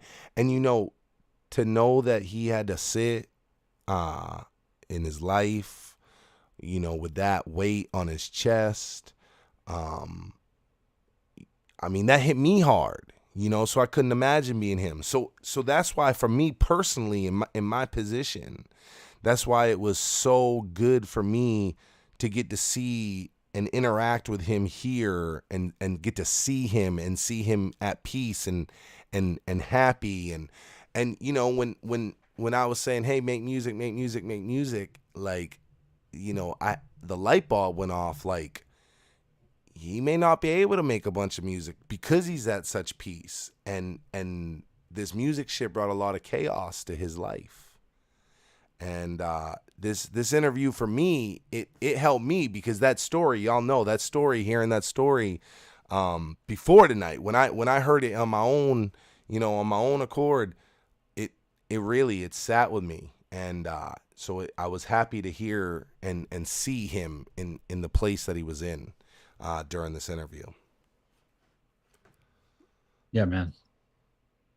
I wish Sin understood like how many people have enjoyed his stuff over the years. I can't tell you how many like Bone fans that I've talked with over the years that they always mention Sin. They always mention him. Like, and I'm like, man, I can't believe how many people mention Sin in their, top 5 Mo Thugs, and it's just been like that for decades. And I think Romeo didn't realize it either when we were talking to Romeo, that Graveyard Shift has like a good base amongst the Bone fans. And I don't know outside of Bone, but definitely inside of Bone fans, a lot of them. Oh, like I was like always impressed at how many people were Graveyard Shift fans and tried to keep it going. Like people been trying to keep the legacy of GYS going for like 20 something years now.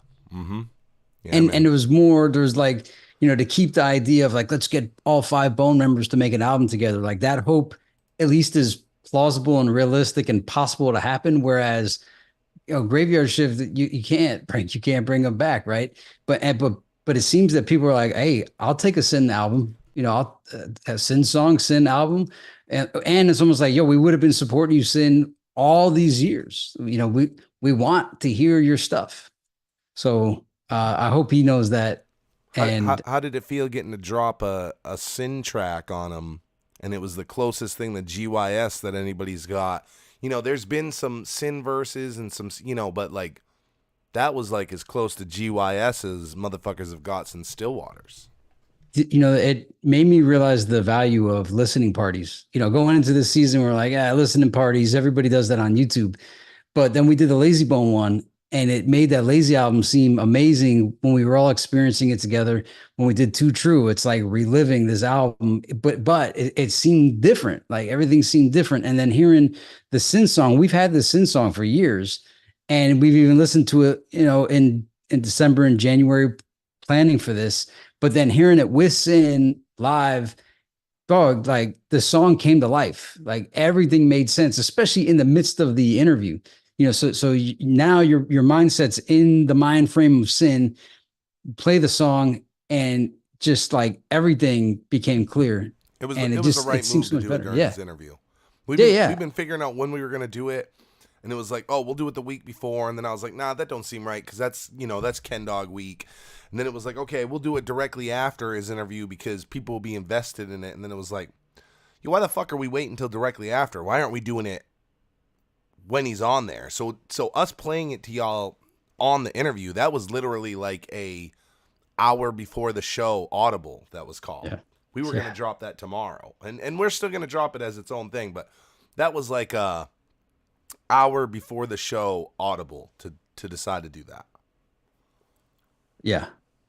That was good audible. Great to share that moment. Like, yo, we all heard the first, public playing of that track together. Not just Beyond the Harmony staff, but Beyond the Harmony audience. Like all of us heard it right there. That was dope, man. That was good. Yeah, I mean, I've heard it a bunch, but it hit different listening to it with all of y'all and the whole chat and with Sin. Like it felt different. Oh, hey. And I don't know if we found the key, RC. but if we don't realize we found it, I think we're gonna realize everything was unlocked tonight. We just don't know it yet, or maybe we do. But the key, Graveyard Shift, holds the key to everything. Well, right behind that, the Skull and Crossroads are the key to Beyond the Harmony, and it's time we're gonna pick. Let me get this back up on the screen. Let's go. Is it time? Spin the wheel. We got to come up with a name for this. Isn't it just a wheel of names? Let's shuffle it a couple more times. Shuffle this motherfucker up. Shout out to the new members. There's some brand new members on here. Nice. You know what's crazy is there's members on here that I've known for years. Yeah. There are some people that joined recently that I'm like, I don't know who this is. I don't know who DJ V Nasty is, but welcome to the Skull and Crossroads Society. Thank you for supporting your people. You know, that's what's making me happy. Kimberly Freeman. I don't know who Kimberly is, but thank you for being a Skull and Crossroads Society member. Welcome to the gang. Hey, and everybody got to meet Kyle Rickett tonight for making that cool video showing us the beatbox. Shout out to Kyle Rickett. Donald won last week. Do we take Donald out of this? Do we start to have the Gemini rule? I don't think we should have back-to-back winners. Yeah, I vote. Yeah, live on the air.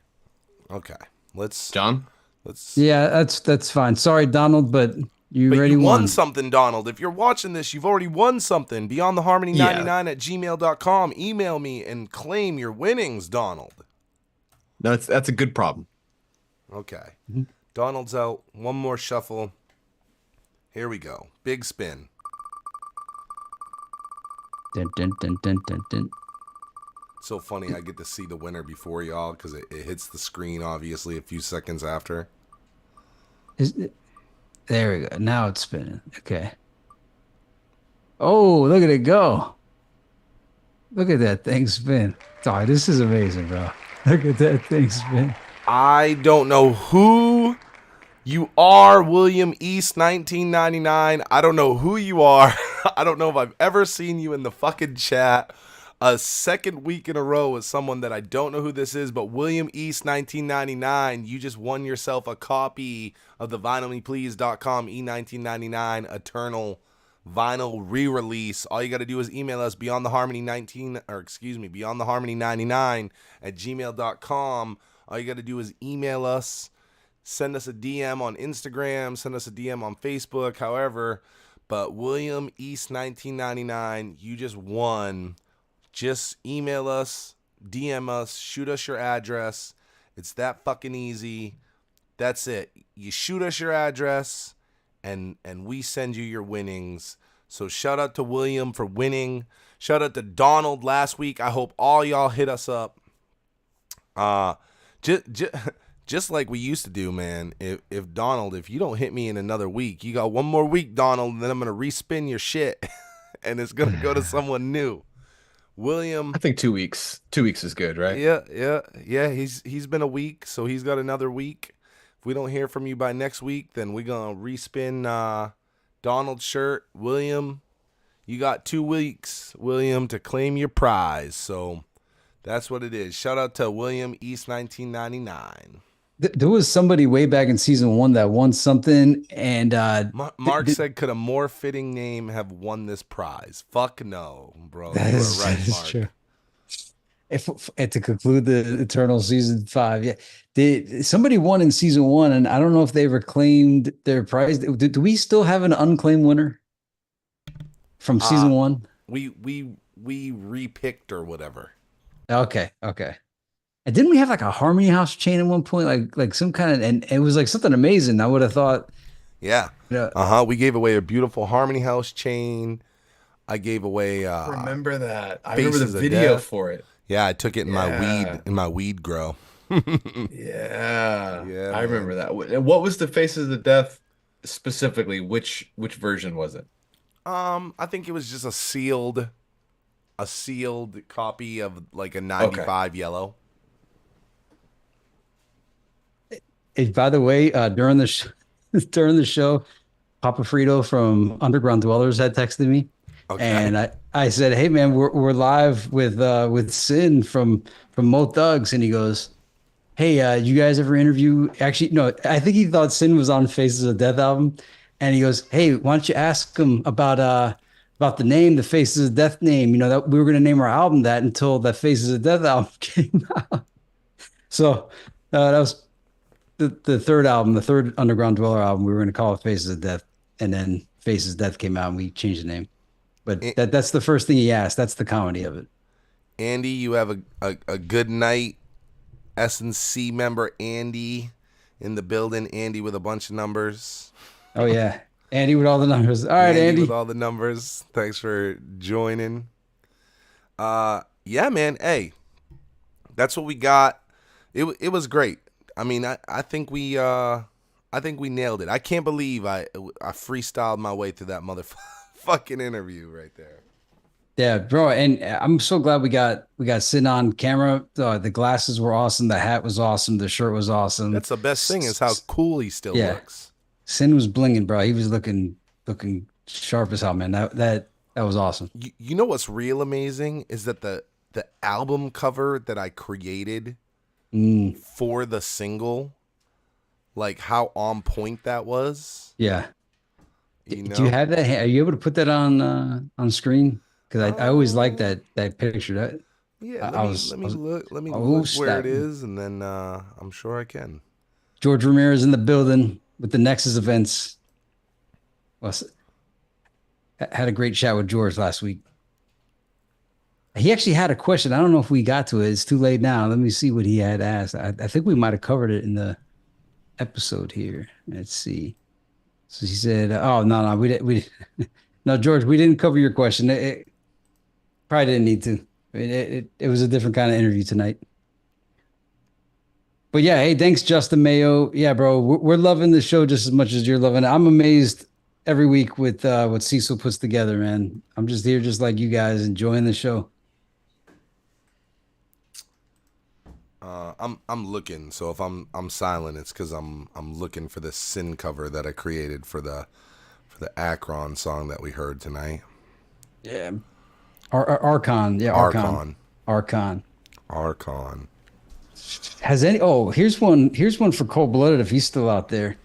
And if you need somebody to do it, I have the tech to do it. As we were talking tonight, and we were talking about the Night Riders, and he was talking about the voices and like the auto tune or whatever they were using on the voices. I was thinking, what if, or has anybody done this yet, to stem out the instrumentals with the vocals, just to get the acapellas of the Night Riders tracks, and then modify the pitch of the voice to like restore their actual voices back to that's such a great fucking cold-blooded thing to do. Yeah, so Cold, if you out there. We learned tonight that Sin said after a while he disliked the autotune angle so much he just altered his own voice. Mo Hart as well. Mo Hart was like, fuck all this shit. He said the same thing? I don't remember that. Yeah, Mo Hart was also over that shit. So okay. Let's see. Skeletal Melodies is asking if you're taking calls tonight. I don't know about all that. I'm tired. Mm-hmm. This is the problem with doing it on Thursdays is the three of us have worked all day by the time we do this. This is like working all day and then coming and doing another job. Yep. And then having to get up early to go back to work the next day. I got tomorrow off. Suckers. Shout out to John and Cecil, because the reason the show starts at 8 is because that's the minute I'm off work. Yes, sir. Well, we couldn't have done it without Matt. I was like, it's not possible without Matt Weaver. So perfect timing. Yeah, and if you guys see me blinking all the time, it's because I've been staring at a computer monitor at work, and now here we are trying to read what you guys are saying. But hey, it's all love. There's something I seen something here. Oh, Jordan Corey, of course. He says he's already got the original Knight Rider voices. Of course. Of course, Jordan Corey already has. Here you go, John. Here's your Archon cover that I created. Nice. Yeah. Not only does Cecil West drop the interviews, but he's historically been a prolific album cover creator. Created some. I remember this. Yeah.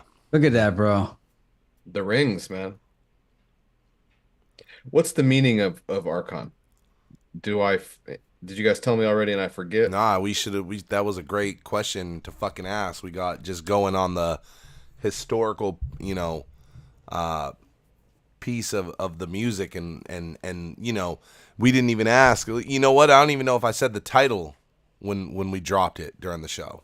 So if RC was on, he'd be able to tell us. Here's what I could tell you what an Archon is based on me listening to hours and hours of James Lindsay lectures.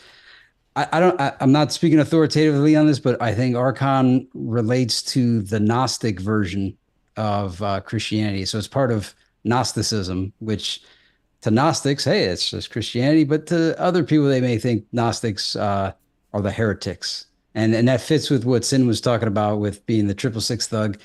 The Gnostics are the Archon.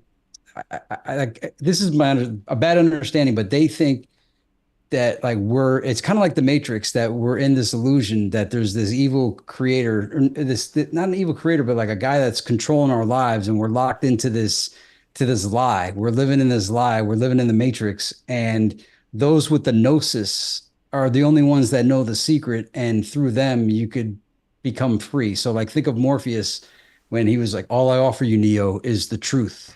This is the door, but you have to walk through it. So yeah, archons.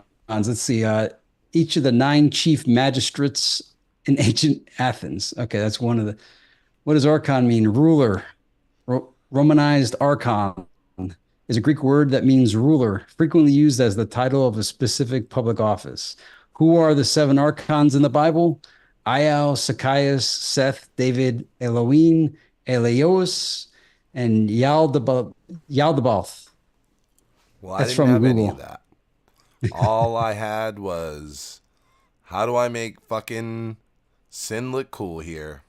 And so I used AI. I described what I wanted, which some pretty Sin looking shit. The leather jacket. I put a pyramid chain on him. I made sure to give him the rings. The hat he's wearing in this is very similar to the fucking hat I thought he was wearing tonight. And looks good. Yeah, came out great. I was very happy with that. And actually I made I did an animated one as well. I like the depth of field. You know, you got that T-Rock tombstone in the background, and Oh, had to get T-Rock in there, you know? yeah. No, that's amazing. And then you got the graveyard shift in there. One of those tombstones kind of has like a Gnostic kind of vibe going to it, so that kind of goes with the archons. And um, the moon. You got anything with the moon there? I feel like there's a moon song somewhere in the bone lore. Nah, but you know, I had like other versions of it. Let me see if I can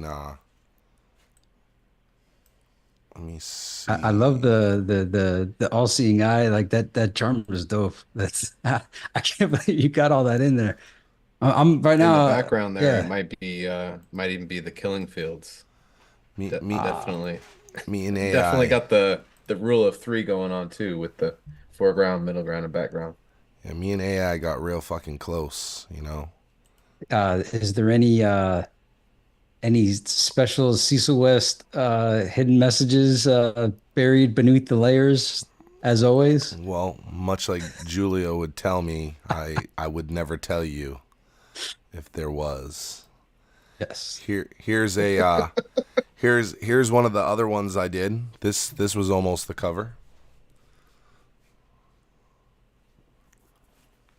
Oh, you got other Yeah. alternatives? Oh yeah, did a bunch of them. Did it Look come at up? that. Yeah. Nice. So you know, Very cool jacket. I need to get one of those. that felt like some very fucking, you know, Sin. You know, Yeah. it felt like it fit. You know. So, and then I think I had one more. Did I have one more? Let's see. These man, it's good. This is AI or not. Still, when I try it, I don't get results like this. My prompt engineering skills are not on that level. That red hat, man. I'm sure some fuck is gonna steal one of these directly from my video and act like he didn't know it came from my video. I saw that happen recently. Like, oh, I didn't even know that came from your video. I just Googled it and it came up. I'm like, all right, buddy, you ain't got a lie to kick it. All right, buddy. Just say you like my style, motherfucker. Like, you ain't got a fucking, you know, but it's all good. Yeah, I mean, for the record, if someone said, "Hey, Cecil, I really like how you did this. Can I use it?" Dog, they ain't even gonna ask me. Just use the See? shit and credit Beyond the Harmony, and I don't give See a what I mean? fuck. It's all love. It's Yeah. not. It's not like you're not gonna get what you're gonna get shamed if you act dumb. Nah, the ones But I if you shame are if these motherfuckers that act like they ain't fucking these cornballs that are like announcing award shows a week after mine, acting like fucking it didn't come from me. You fucking corny fucks. All right, that right there tells me it's got to be wrap up time. I'm getting aggressive. yeah, yeah. Well, hey, y'all throw up some emojis for Cecil West and his artwork on that Archon single cover for Sin Graveyard Shift. I thought it was great. I love all your art there, Cecil, even the throwaways. And love the Beyond the Harmony audience. And I'm looking forward to this release by Sin through the channel. And I'm looking forward to this Still Waters listening party, as well as any bonus things that may or may not ever happen. They may. Is the single scheduled? We'll get it out in the next In the near. Yeah, I mean, if I'm John, I'm saying this shit will be out tomorrow, right? But you guys are talking to Cecil West, so you know, you know what the fuck that means. I want some anticipation built up. Is there any chance that your animated version might make an appearance in the video we drop? Yeah, I mean, I would love that. Might be something to look forward to. I would. Yeah, if anybody's a beta tester for OpenAI Sora, can you give us the creds? We'll get you a Archon Sin animated video.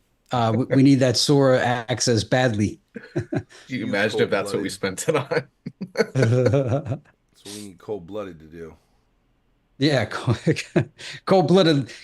Let us get your credentials for OpenAI Sora, please. Well, once we do get that, man, the game's about to change. Once we get that one. Did we cover everything? Did we cover everything in season 5 that everybody wanted to cover? That was your one question. I got one question. What's your question? And I think it will answer your question. Now, is there any doubt that we should not have had Sin on a second time? No, that was great. Nah, yeah, that was great. Going into it, I was like, man, I was feeling like, man, I set Sin up for failure, right? Because I didn't, like I said, everybody else, I kind of had like a secondary mission for them coming on. You're gonna talk to the fans. You're gonna listen to your album. I didn't have one, so like I was going into it feeling like I let Sin down, but nah, I walked away from it feeling great. Yeah. Yeah, man. And that was glorious. This season kicked off with Thin C, one of my favorite interviews that I've ever done. We had Tyree Dillahay once again having a graphic artist on to talk about Eternal. HC the Chemist rolled through representing Harmony House and the current generation of Bone Thug affiliates. We did our 6-year, 50-episode anniversary award show. Last week we had on Ken Dog, who we have been trying to get on for 6 fucking years, and we wrapped it all up with Sin of the Graveyard Shift making his second appearance on Beyond the Harmony. That is the season 5, the Eternal season. Like it or love it, we made it happen, boys. Yes, indeedy, and y'all keep an eye out for that off season. We're gonna have tons of fun this off season. The off season that I'm sure is gonna happen. We're gonna make it happen. Is that it? Did we just wrap season 5? Can we believe we came back for a season 5 when we ended on season 4 at Versus and told everybody, this is it. We ain't doing it again. Did you ever think 2 years later we'd be here finishing up season 5 with that all-star caliber roster? And let me throw in, we talked about all the synchronistic events and throughout the time I've talked about giving away things and getting rid of things. And there was a sacrifice of things that Matt did in the 2-year span too. And I think that was, the saying, if you let it free, if it belongs to you, it comes back to you. And, Matt sold off a bunch of stuff there. And, I think that also fertilized the soil because there's always something you got to give up to get everything you want. Okay. And and we haven't acknowledged that piece of the thing. And that's why to hold on to something, to possess something, it possesses you in many ways. And once you set it free, if it's meant to be, it comes back, and it all came back in a big way. Everybody put the fertilizer in there, and it spawned season 5, and it's been glorious. It's been beautiful. And it ain't nothing stopping. Ain't nothing stopping. It's eternal. It's East 99 time. Mark Scott said, y'all broke my heart at the end of season 4. Hopefully you're not heartbroken here at the end of season 5, where it feels like we're just getting started. It feels like we're just getting started. My name is Cecil West, rocking with the one and only Jonathan Lippy with that sideshow, the bone around the bone community. Hit me up. And he is the co-host in Coast to Coast and Come Up Creeper, never sour, always sweeter, ladies and gentlemen. I am Matthew Weaver. And on behalf of RC Thugsta, Jordan Corey, and the rest of the Beyond the Harmony staff, Feenics Ryzin, for the last time in season 5, take us on home.